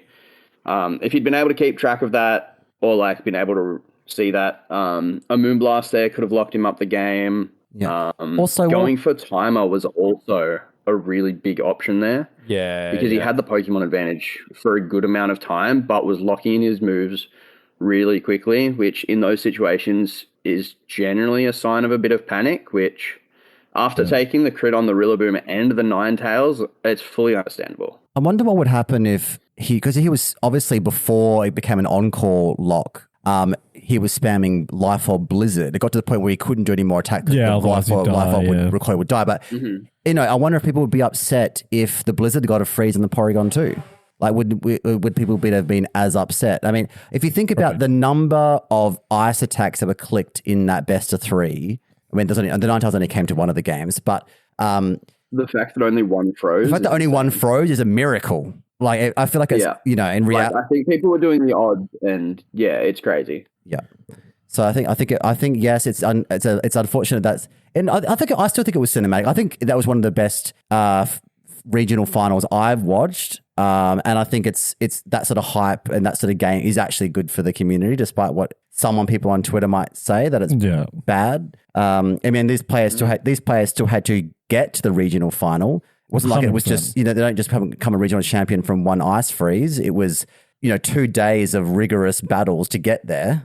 And I think I think it was deserving win. I think it's just, if you don't count at the end of the day, Dylan had to find those lines. Like, if Dylan didn't do what he did, he wouldn't have won. Yeah. Speaking of someone who didn't do what they needed to do, and you talk about running out of PP and counting your PP. I was about to say, have you heard about what happened in the senior finals? Aaron literally messaged me and was like, I think I've cost Takumi the regionals. Did he message you? Did he? He lost. He's like, I almost cost him the regionals because he forgot to PP up Takumi's Pokemon. Sucker Punch, right? Yeah. Oh, so no. Takumi's King Gambit in the regional final, and he had 5 PP. He mentioned it in his winners interview on the stream. The guys is like, so that was a bit of a mind games in the end. I was watching that final match, and Takumi's like, it wasn't because my opponent didn't know it, but I was actually out of Sucker Punch PP, so I literally couldn't click it. Yeah. But No, I've definitely been in that position before. It's so brutal. Oh yeah, same. But Aaron wasn't competing, so he had one job. Do we? I mean, also he had to arrange flying his kids to the other side. Yeah, of the world. the kid's prize money pays for that. But but I mean, he has to manage the flights and the accommodation and make sure that he gets to go to Vegas. Takumi doesn't get kidnapped in Las Vegas. He's like a tour guide. True. No. What's the tour planner? Yeah. Do we though? Because we have a running bit with the podcast, Henry, of Mouth Breather of the Year. Does Aaron Cole deserve a Mouth Breather of the Year nomination for not PPing up in his regional champion child's PP? But technically that could have won him, because if his opponent was there's still more Sucker Punch to come, and he's playing around a Sucker Punch, and then it's haha, kowtow. Could have. Well, I didn't. That wasn't streamed, so I don't know. Yeah, we don't know the outcome, but yes, Aaron, I think, went a bit pale by the thought that not PP upping would have cost him. It could have won in the regional. You're right, Henry.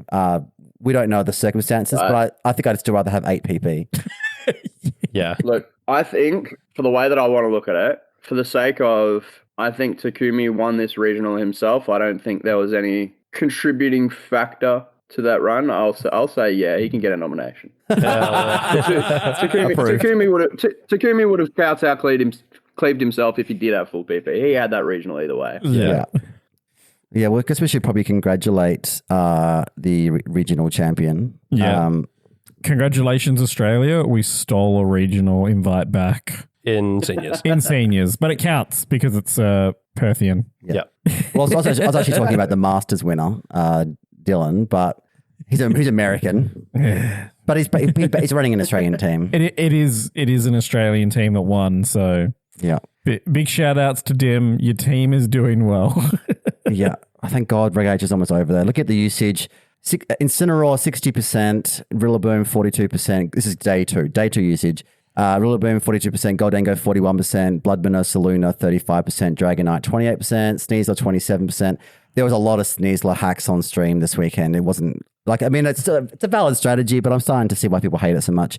Basculation 23%, Frigoraph 23%, Volcarona 22%, Alolan Ninetales 21%. Annihilate put a lot of work in on stream actually this weekend too, 19%, and Torkoal slipping in because of all the Lilycole antics with Typhlosions that rocked up on the weekend, 18% usage. That's pretty crazy on day 2. Yeah. It is, yeah.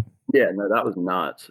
Kilowattrel had 3 total, 3 people used the Kilowattrel team in Top Cut, which I think makes it, even though it did win, but just makes it in general, I think, the most dominant team from the tournament. Yeah. Yeah. I'm so vindicated by this because I was saying for ages that Kilowattra was actually a sleeper pick, and everyone's like, no, it's actually shit. Well, Actually, Yeah, actually. And I think when Perth came around last year, when Ding came in second, he and I were basically the only two people at the tournament running Kilowattra. So I still don't like it. nice. Two regional championships and a finalist. Get that up, yeah.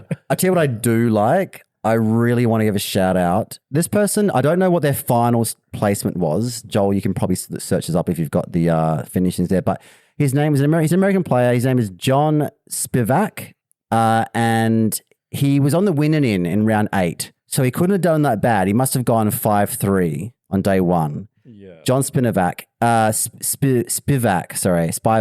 His team was heat. It was an Annihilate with Snowball held item, which boosts attack when hit by an ice move. What sort of John? Jon. Oh, okay. He had Inteleon with Icicle Spear to hit into his own Annihilate, power up the Rage Fit, and get an attack boost because of the Snowball, which is absolutely cooking. He also had Rabska. How he got to the winning in, I do not know, but it was King Gambit in DD Pelipper, Covert Cloak Pelipper, Rocky Helmet in DD. That's all. So it's basically like a Trick Room team, but this Snowball Annihilate with Icicle Spear and Inteleon must be studied. Top 256. Came 162th. He could have been Rabska's strongest soldier. Could have been. Probably the only person there with Rabska, yeah. Potentially. There were no O2 droppers at Las Vegas, so no one to do better, please. No one to add to the Hall of Fame, but shout out to Jacob Taylor, who went 08. We stand someone that sticks around for the whole tournament. You paid your money. You've travelled there. Toadscrew, Raichu, Marini. No, Toxapex, sorry. Scizor, Sinistra, and Gengar. So brother just played with his favorite mons. We love that. Toxapex, that's a toxic choice. It is. And Dan will be very happy about the Pokemon with the top win rates. Sand. It's got to be Tita. No. Oh. No, the top win rate of any individual Pokemon at Las Vegas actually goes to Salamence. Four appearances by Salamence, and it had a win rate of 65%. Shit, yeah. Best placement of 41th. But in a close second, Slacking, 2 appearances with a win rate of 63% in the tournament. Top finish, 52. Like a Wheezing combo? Probably. Have to be. Surely no one's running fucking Graphite. Oh, they slapped Wheezing Slacking onto the Weavile Dozo team. That's cool. Cooking. Hell yeah. Did you have to verse any Dozos, Henry? Weavile Dozo team. I versed one. Honestly, Weavile Dozo is what I didn't want to see because that's the one matchup that it is not going to come down to how well I play. It is going to come down to how well I can speed tie the Weavile. I practice that matchup so much, and it's literally just either they misplay or I win the speed tie. But yeah, I versed one Dozo. I think I versed Dozo round 4. It was Assault Vest, Terra Fairy, Terra Blast Dozo. Jesus Christ. Because of that, it it had no recovery. It couldn't break P2 in Cinemungus. So yeah. As long as I got Trick Room up turn 1, I knew I'd be sitting there for a while, but as long as I got Trick Room up turn 1, the game was essentially over. This is actually probably a good segue to one of our subscribers wanted to know if you have any specific tips for playing P2 balance teams. So the subscriber says, any cheeky leads you'd like but aren't the traditional either bird and bear. So a lot of the time I see this we'll call it the Australian 6, why not? Dim invented it. A lot of the time I see you just go like Kilowattra or Ursaluna lead. It just seems to be pretty tried and tested. Or you go Incin P2 lead as the Trick Room mode lead. But is there any cheeky leads that aren't these two traditional leads that you like to spice it up with, and your reasoning for doing so? There's the old tried and true Incineroar Mungus. I think going back for as long as Incineroar's had Intimidate. Yeah. Incinemungus is just a good lead if you don't know what to do. You can fake things out and put things to sleep. You can pivot. You've got Defense for Terrestrialization. That gives you the most possible options if you're not really sure how to approach something. Mm-hmm.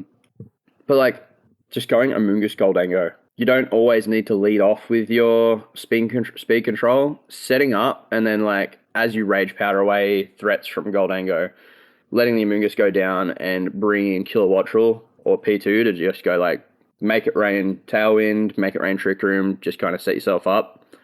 But Instant Kilowattrel is probably the most common lead that I see that I've personally used. Just because turn 1, everyone needs to focus on either resetting their Intimidates from the lead or trying to shut down the Tailwind mode. More often than not, you can just go Tailwind U-turn, bring out that Ursaluna, and get ready to start sweeping with it in Tailwind. If you don't want to move first with your U-turn, you can just protect U-turn or even just hard switch. Like, I know there's a lot of matchups where like there's a Rillaboom in front of me off lead. So turn 1, I just protect the Kilowattrel and hard switch into Ursaluna. And normally I'll take a fake out on the switch in, but thanks to Grassy Terrain, that's generally offset off turn 1. Pretty much any game where you get a free Ursaluna switch at any point, it's very good for you. Oh yeah. And then you like basically have to Terra that turn or get Grassy Glided or Wood Hammered or something. Well, that's the thing. Ursaluna's just so bulky, and because you've intimidated the Rillaboom off the get-go, you're getting the speed control. And as long as you're running a faster bear, you can just click Tailwind, Outpace, and Facade. If you take a Grassy Glide, that's fine because you're generally not even taking 50% when it's at -1. Yep. And like the bear's just so good.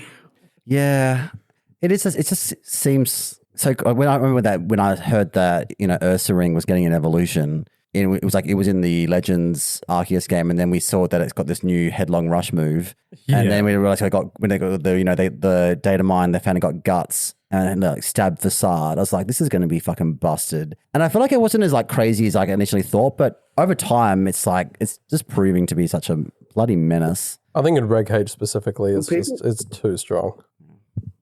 People started off not using Headlong Rush. So people were like, oh, Facade, or Earthquake, Rillaboom makes it a lot weaker, and if they Terra Ghost, then you're just in trouble. And then people are like, oh, right, Headlong Rush, it doesn't get like dropped by Grassy Terrain, and it just drops whatever's in front of it. Mm-hmm. Like I know I used Kilowattrel in my World Cup match yesterday. I used the Kilowattrel team. I came up against the Wolfycon Parish. And like game 3, they put me in a position where I was perished and trapped on the field by Politoed Gothitelle with my Ursaluna and Amoonguss. And I was trying to get some turns right. I think I got the first turn wrong because they couldn't protect at the same time. The way that they'd sequenced it, they could only protect one Pokemon at a time without a double. And at one point, I was like, I think the Incineroar was going to come in on this Politoed slot, so I Headlong Rushed it. The Politoed stayed in. I was like, I don't think this KOs. And it just KO'd the Politoed off the rip, and that just won me the game on the spot. Shit, yeah. So it's so strong. It is ridiculous. I've got a couple more of our like regular guest questions I wanted to ask you. What did you have? Because we always try and study our guests when we get guests on that have done really well at a recent event. We try and replicate it for our own success because we're selfish and we'll steal shit if we can. What did you have for breakfast the morning of the regionals, both day 1 and day 2? I didn't. I am one of those filthy people that just skips breakfast. Day 1, it was just because it's not skipping, Henry. It's called intermittent fasting. It's called an eating disorder, and you did it on purpose. Yeah. I probably a really bad habit. I generally don't eat during a regional. I won't eat on the days of a regional. I won't eat before the regional. I won't eat during the regional, and then I'll just have a big dinner afterwards. Devour a dinner afterwards. Yeah. When you say you don't eat, do you mean like, are you having like energy bars and monster drinks or something? Like, what are you actually consuming? Generally just water and if I can Powerade, but like I try not to go too hard of it on it. Like I'll have a couple mouthfuls of Powerade between rounds, just especially for the longer tournaments. But aside from that, I try to just stick to water. And yeah, I don't snack during regionals normally. I'd be so fried. Saturday, that was just a choice. Sunday, it was not a choice. On Saturday night, we went out and had Korean barbecue, and I don't know what I'm doing, and I spent the night regretting it. Oh, no. No. What are your thoughts? Yeah. What are your thoughts on eggs? Just out of curiosity, because I won't lead you into an answer. Just tell us what your thoughts are on eating eggs. I'm not much of an egg person, but I will never turn down scrambled eggs with like bacon and toast. Nice. Interesting. Maybe it's an Australian, like maybe it's an American player thing. You're not American yet. You haven't married into American yet. So maybe Halfway Americans eat eggs and succeed. But Australians, we shouldn't eat eggs. Maybe that's the solution. Maybe. I mean, Dan did have like 1 million eggs on Saturday, from what I've been told. Yeah, and he did shit. For context, Henry, every single American, actually not even just American, I think it's been other countries as well, but every player we have on the show, we're like, what's the key to success? What do you like? What's your favorite food? Like what different Brady, breakfast? And it's Marcus Dion, always eggs. Moxie They all love boosted. eggs, Yeah. Just big on Joe eggs. Garde, eggs, yeah. It's been heaps. That's fair. I think Next, when it comes to food for me, one of the things that kind of, honestly, I got this from Wolf because a couple of years back, I've known Wolf for a while. I reached out to him. I was like, hey man, do you want to grab dinner the night before NAIC? And he was like, yeah, let's do it. But can we not get something that's like fast foodish, that's like not something oily, greasy, because that's not the best to have before a tournament. Since then, I've tried to stick with that, and I find it helps with the nerves, because if you're someone that gets nervous before like the morning of a tournament, nervous shits, which I know I definitely used to. Yeah, like your stomach's a bit nauseous. You're nervous. If you don't have, I've probably not a fact, but just something that I found is if you have something that's like, it doesn't need to be like super healthy. Like you don't need to have a salad or something, but just like not having something super greasy the night before has helped a bit with that. So Our ritual I think just trying to have some good food. Yeah. Our ritual for a lot of WA players is the night before a big tournament, go out and get some chicken and rice. Go to like an Asian restaurant, get something like that. That's great. Yeah. Good brain food. But yeah. I do want to touch on with what I said before as well. Me not eating throughout a tournament it's very much a me thing. If you are playing a tournament, especially these long tournaments, if you are hungry, please eat, because that's just a me thing. I tend to not get hungry throughout a tournament, but if you're hungry, please eat. Don't not eat because I said it works for me. I am exactly the same. I'll be out at a tournament and just like I won't even think about food for basically the whole day. It's a bit different now because I've kind of changed it up a little bit, and we are getting lunch breaks. Yeah, and then when it hits the lunch break and we get a bit of downtime, that's when I was like, oh shit, I'm actually starving. But most tournaments, especially when it says go throughout the day, it's just last thing on my mind. And then exactly the same. Like once you're finished, just what's the plans after, lads? Wherever we're going, it needs to be able to serve big meal portions. I feel like your body gets into like a fight or flight kind of mode where it's like it's not worried about what your next meal is. It's just worried about like getting through each round without dying. 100%. Yeah. I'm actually a bit disappointed, Henry, that you don't eat breakfast, because my follow-up question was going to be a Hobbit joke and ask you, what about second breakfast? This Hobbit's not even having first breakfast. I know. It's like you Turns out he's actually an elf. You ruined the bit. I don't think he knows about first breakfast. 11sies? Luncheon?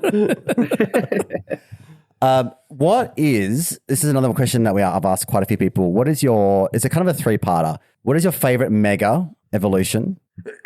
Which Pokemon would you like to give a mega evolution to? And which existing mega would you like to retcon in some way?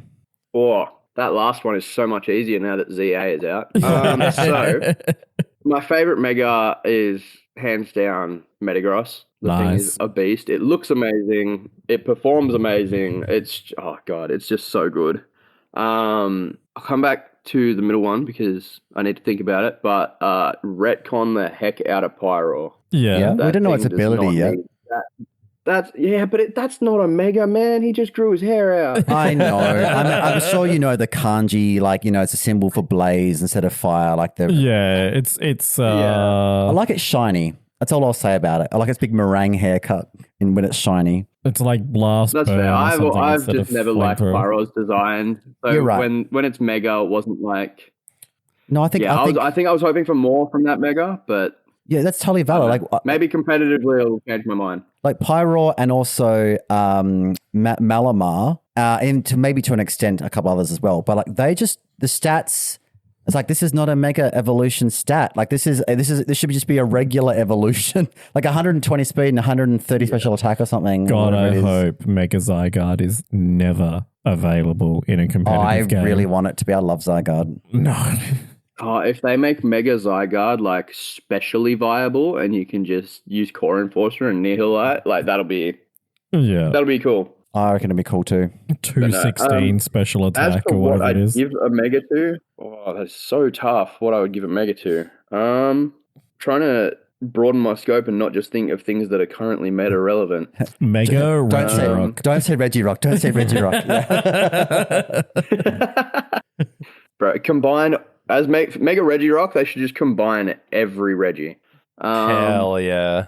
Isn't that kind of like 200 BST in every stat. Regigigas is kind of like meant to be the embodiment of the previous three, right? But yeah, let's make a 1200 BST. I'm okay with that. Reggie Mega Evolution. Does it still have slow start in this scenario? Probably. Yeah, probably. I that would think be it'd fairly cool to see balanced. some more. It would be. It'd be cool. I think it'd be cool to see some more support Mega Pokemon. But actually, I think I found my answer. I would like Mega Ferrothorn. Oh God. Ooh. Nice. Let's make it tankier. What would its ability be? And give me like a design idea for it. Oh, heat proof, surely. Heat proof would go hard. That'd be so cool. God, I wish Ferrothorn was legal. An ability for it. That'd be Like, would it keep spiky barbs, or do you want it to have something different? no. I think it'd need to be something different. Because, like, theorizing a Mega Terra format that we potentially get, Yeah.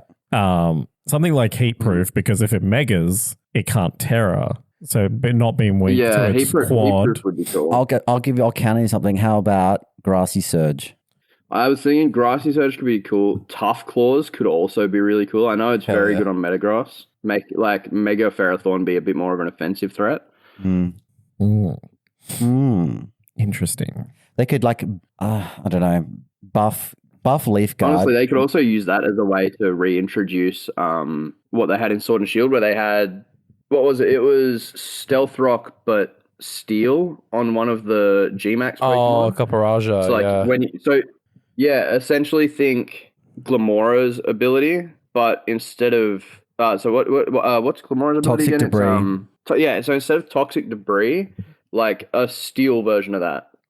I like that. Caltrops, or whatever they're So called. like it knocks off the Yeah. spikes. It knocks off the spikes and makes them a hazard. I like That'd be that. cool. I'm going to give you an alternative. I reckon give Here's it. why you're wrong. No. An alternative that'll make it even more broken as a support mon. Give it Arena Trap. Oh God! Yeah.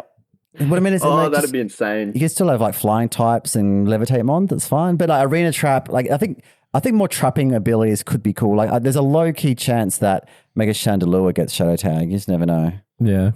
Oh, I hope it does. That'd be awesome. Yeah, I miss Ferrothorn. That'd be cool to get a Mega. I think it's a good choice. Yeah. The generation of Degza is frustrating. Ferrothorn won me my first regional, so I will always have a soft spot for it. Nice. Gentlemen, shall we consider wrapping up? We could consider it. I want to know if Henry went to the casino after the regionals. Oh, yeah. Did it all go on black? I was not able to, unfortunately. Good life decision. After day one, I was too focused on day two and just getting some food. And then on the Sunday night, I had a red eye, so I ended up flying out and heading home. Heading back to Madison. Yeah. Good life decision, probably. No, I've never been much of a gambler, so I didn't get to hit up the casino. But next time in Vegas, I'm definitely going to, because I feel like it's a big part of it that I missed out on. Yeah, for sure. Yeah. I mean, he used inaccurate moves in Vegas, so that's enough gambling.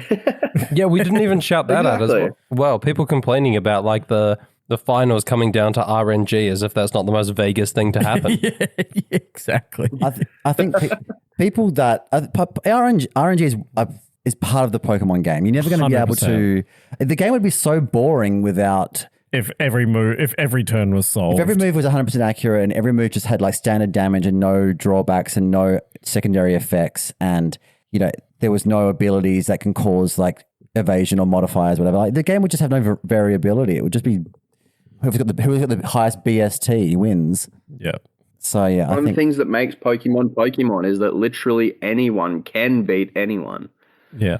I know against Joe in round 12, game 2, I had what did I have? I had a paralyzed Porygon 2 from Diaclaw and my Ursaluna against Excadrill. And like both my Pokemon were fairly healthy. The Excadrill had its Focus Sash broken.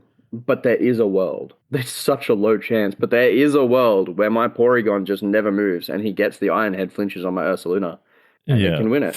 True. And it makes it interesting. Like a lot of these interesting plays that you see on stream, and a lot of the time that like a lot of top players consider is playing around crits and stuff, because like critical hits, secondary effects are a thing that happen. And if you don't, the more that you don't play while taking them into account, the more likely they're going to happen because you're giving it more opportunity. It's like when people say, oh, I'm running this really slow, bulky screens team, but it's really hacks prone. It's because they're getting those opportunities to get that hacks. Yeah. Yeah. So I think if they just got rid of all that, it would change fundamentally how people play the game. Yeah, I agree. Yeah. I know Joe UX is a big proponent of just play better and then the luck doesn't matter. Yeah. That's obviously an oversimplified way of putting it, but that is the essence of it. Also, if you want to minimize the RNG, you should run a faster paced hyper offense team, because if you draw out games into this long, like if you're running like a Dondozo bulky, like balance, Incinemungus P2 type team, you are exposing yourself to more chances of being exposed to RNG. Whereas if you so I mean, you can try to minimize it in some ways as well. Yeah, it's like I've already forgotten his name. The runner up ended up Zachary in a position. Yeah. He ended up in a position where he had to click Aqua Jet and therefore lock himself into Aqua Jet against a Porygon 2. Yeah. Because of like the position he had ended up in, and because he was going to have to spend like 7 or 8 turns trying to chip through the dark. It kind of. Well, it was in Trick Room, so we had to do Aqua Jet to go first. Yeah, exactly what I'm saying. I'm not saying he picked the wrong move when he picked. It was the correct move to pick, but it was just the fact that he was in the position where he had to be locked into Aqua Jet. Yeah, just don't get in that position, guys. Just get good. Get good. That is the official position of the O2 drop. Yeah. Because we are a professional. My round two, round two was my only loss in Swiss. And game 1, they beat me. They got the right calls, all that sort of thing. Game 2, I called them turn 1, and I broke their sash and protected, trying to make sure I could get up a Tailwind Earthquake next turn, which should be really good for me. And they froze me with Blizzard on that turn 1. I got the call right, but they Blizzard froze me. Damn. I think in the heat of it, after that round, like people were like, "Oh, what happened?" And I was like, "Oh, I got Blizzard frozen."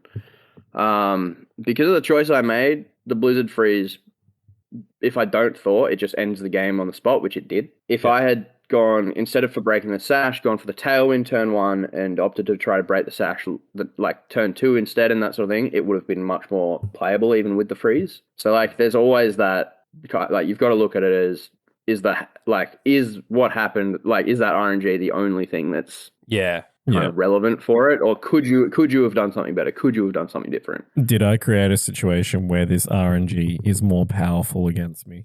Yeah, and exactly. more impactful. Very nice. Should we, in one sentence, should we mention that there was also a special event the same weekend as Vegas and someone won it? Nah. Should we know? Rio de Janeiro? It was Latin America somewhere, wasn't it? Wasn't it Buenos Aires? Oh, no. Same thing. It was Buenos Aires, yeah. Was it? I don't know. Somebody won. Somebody won. We're sorry. Yeah. Did you guys see the top 4 team from that? No, tell us quick. So just to end on it, Brass Egg, awesome job on top 4, running Jewel Weather Perish. It was Politoed, Ludicolo, Gothitelle, Blaziken, Kanto Ninetales, and I forget the last Pokemon. What the fuck? He made top 4 with that, and that is awesome. How do you get... Sorry, did you say Kanto Ninetales and Ludicolo on the same team? Yeah, Jewel Weather. And also Blaziken, Politoed. The fuck? Hate. That is wild. Yeah, it's a sick team. Oh, maybe I'm going to miss Reg H after all. the things you can do in a smaller regional. something us Aussies know. You could have done that at Anyone could have done that at Las Vegas if they weren't a coward. You know? That is a good point. You can do that. You could do that at Worlds if you wanted to. 100%. I don't know if you come top 4, but maybe.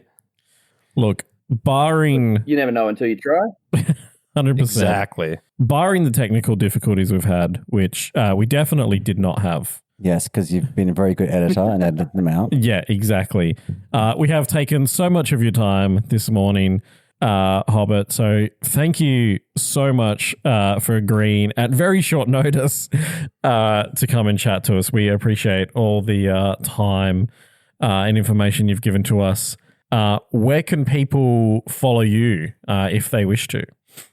I'm not much for social media, but Hobbit VGC on Twitter or X, I suppose now. That's where I generally am for all my Pokemon stuff. But yeah, I'm always open to. I'm not the most responsive to messages. I always just miss that little tab that says requests. But generally, like I try my best to get back to people and let people know kind of what's going on Pokemon wise. So yeah, Very nice. So definitely check out Hobbit VGC on X. Thank you to all our listeners for tuning in. Don't forget to check us out on X at the O2drop_VGC. If you've enjoyed what you've heard and want to hear more, we do have a bonus content subscription service where we have produced an additional episode every week.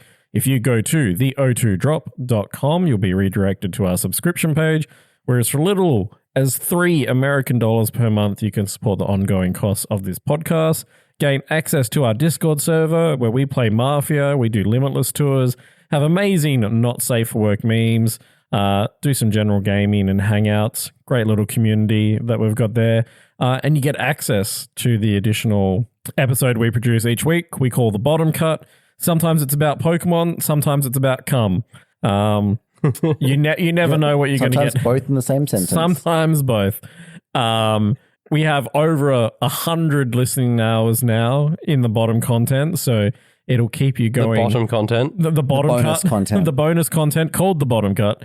It'll keep you going for days if you choose to jump on that. So please do consider. Like I said, great community, good little bonuses, and you support us with making sure we come back every week.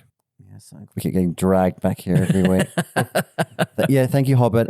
Next time you have dinner with Wolf, if you could just get him to unblock me on Twitter, that'd be really great. I would really appreciate it. Thanks. You don't have to do so that, much for Hobbit. having me on. I appreciate it. And I'll see you in Sydney. I'm going to get in the kitchen and start cooking some Reg F team. So, Mark, should we get Hobbit in our team building chat?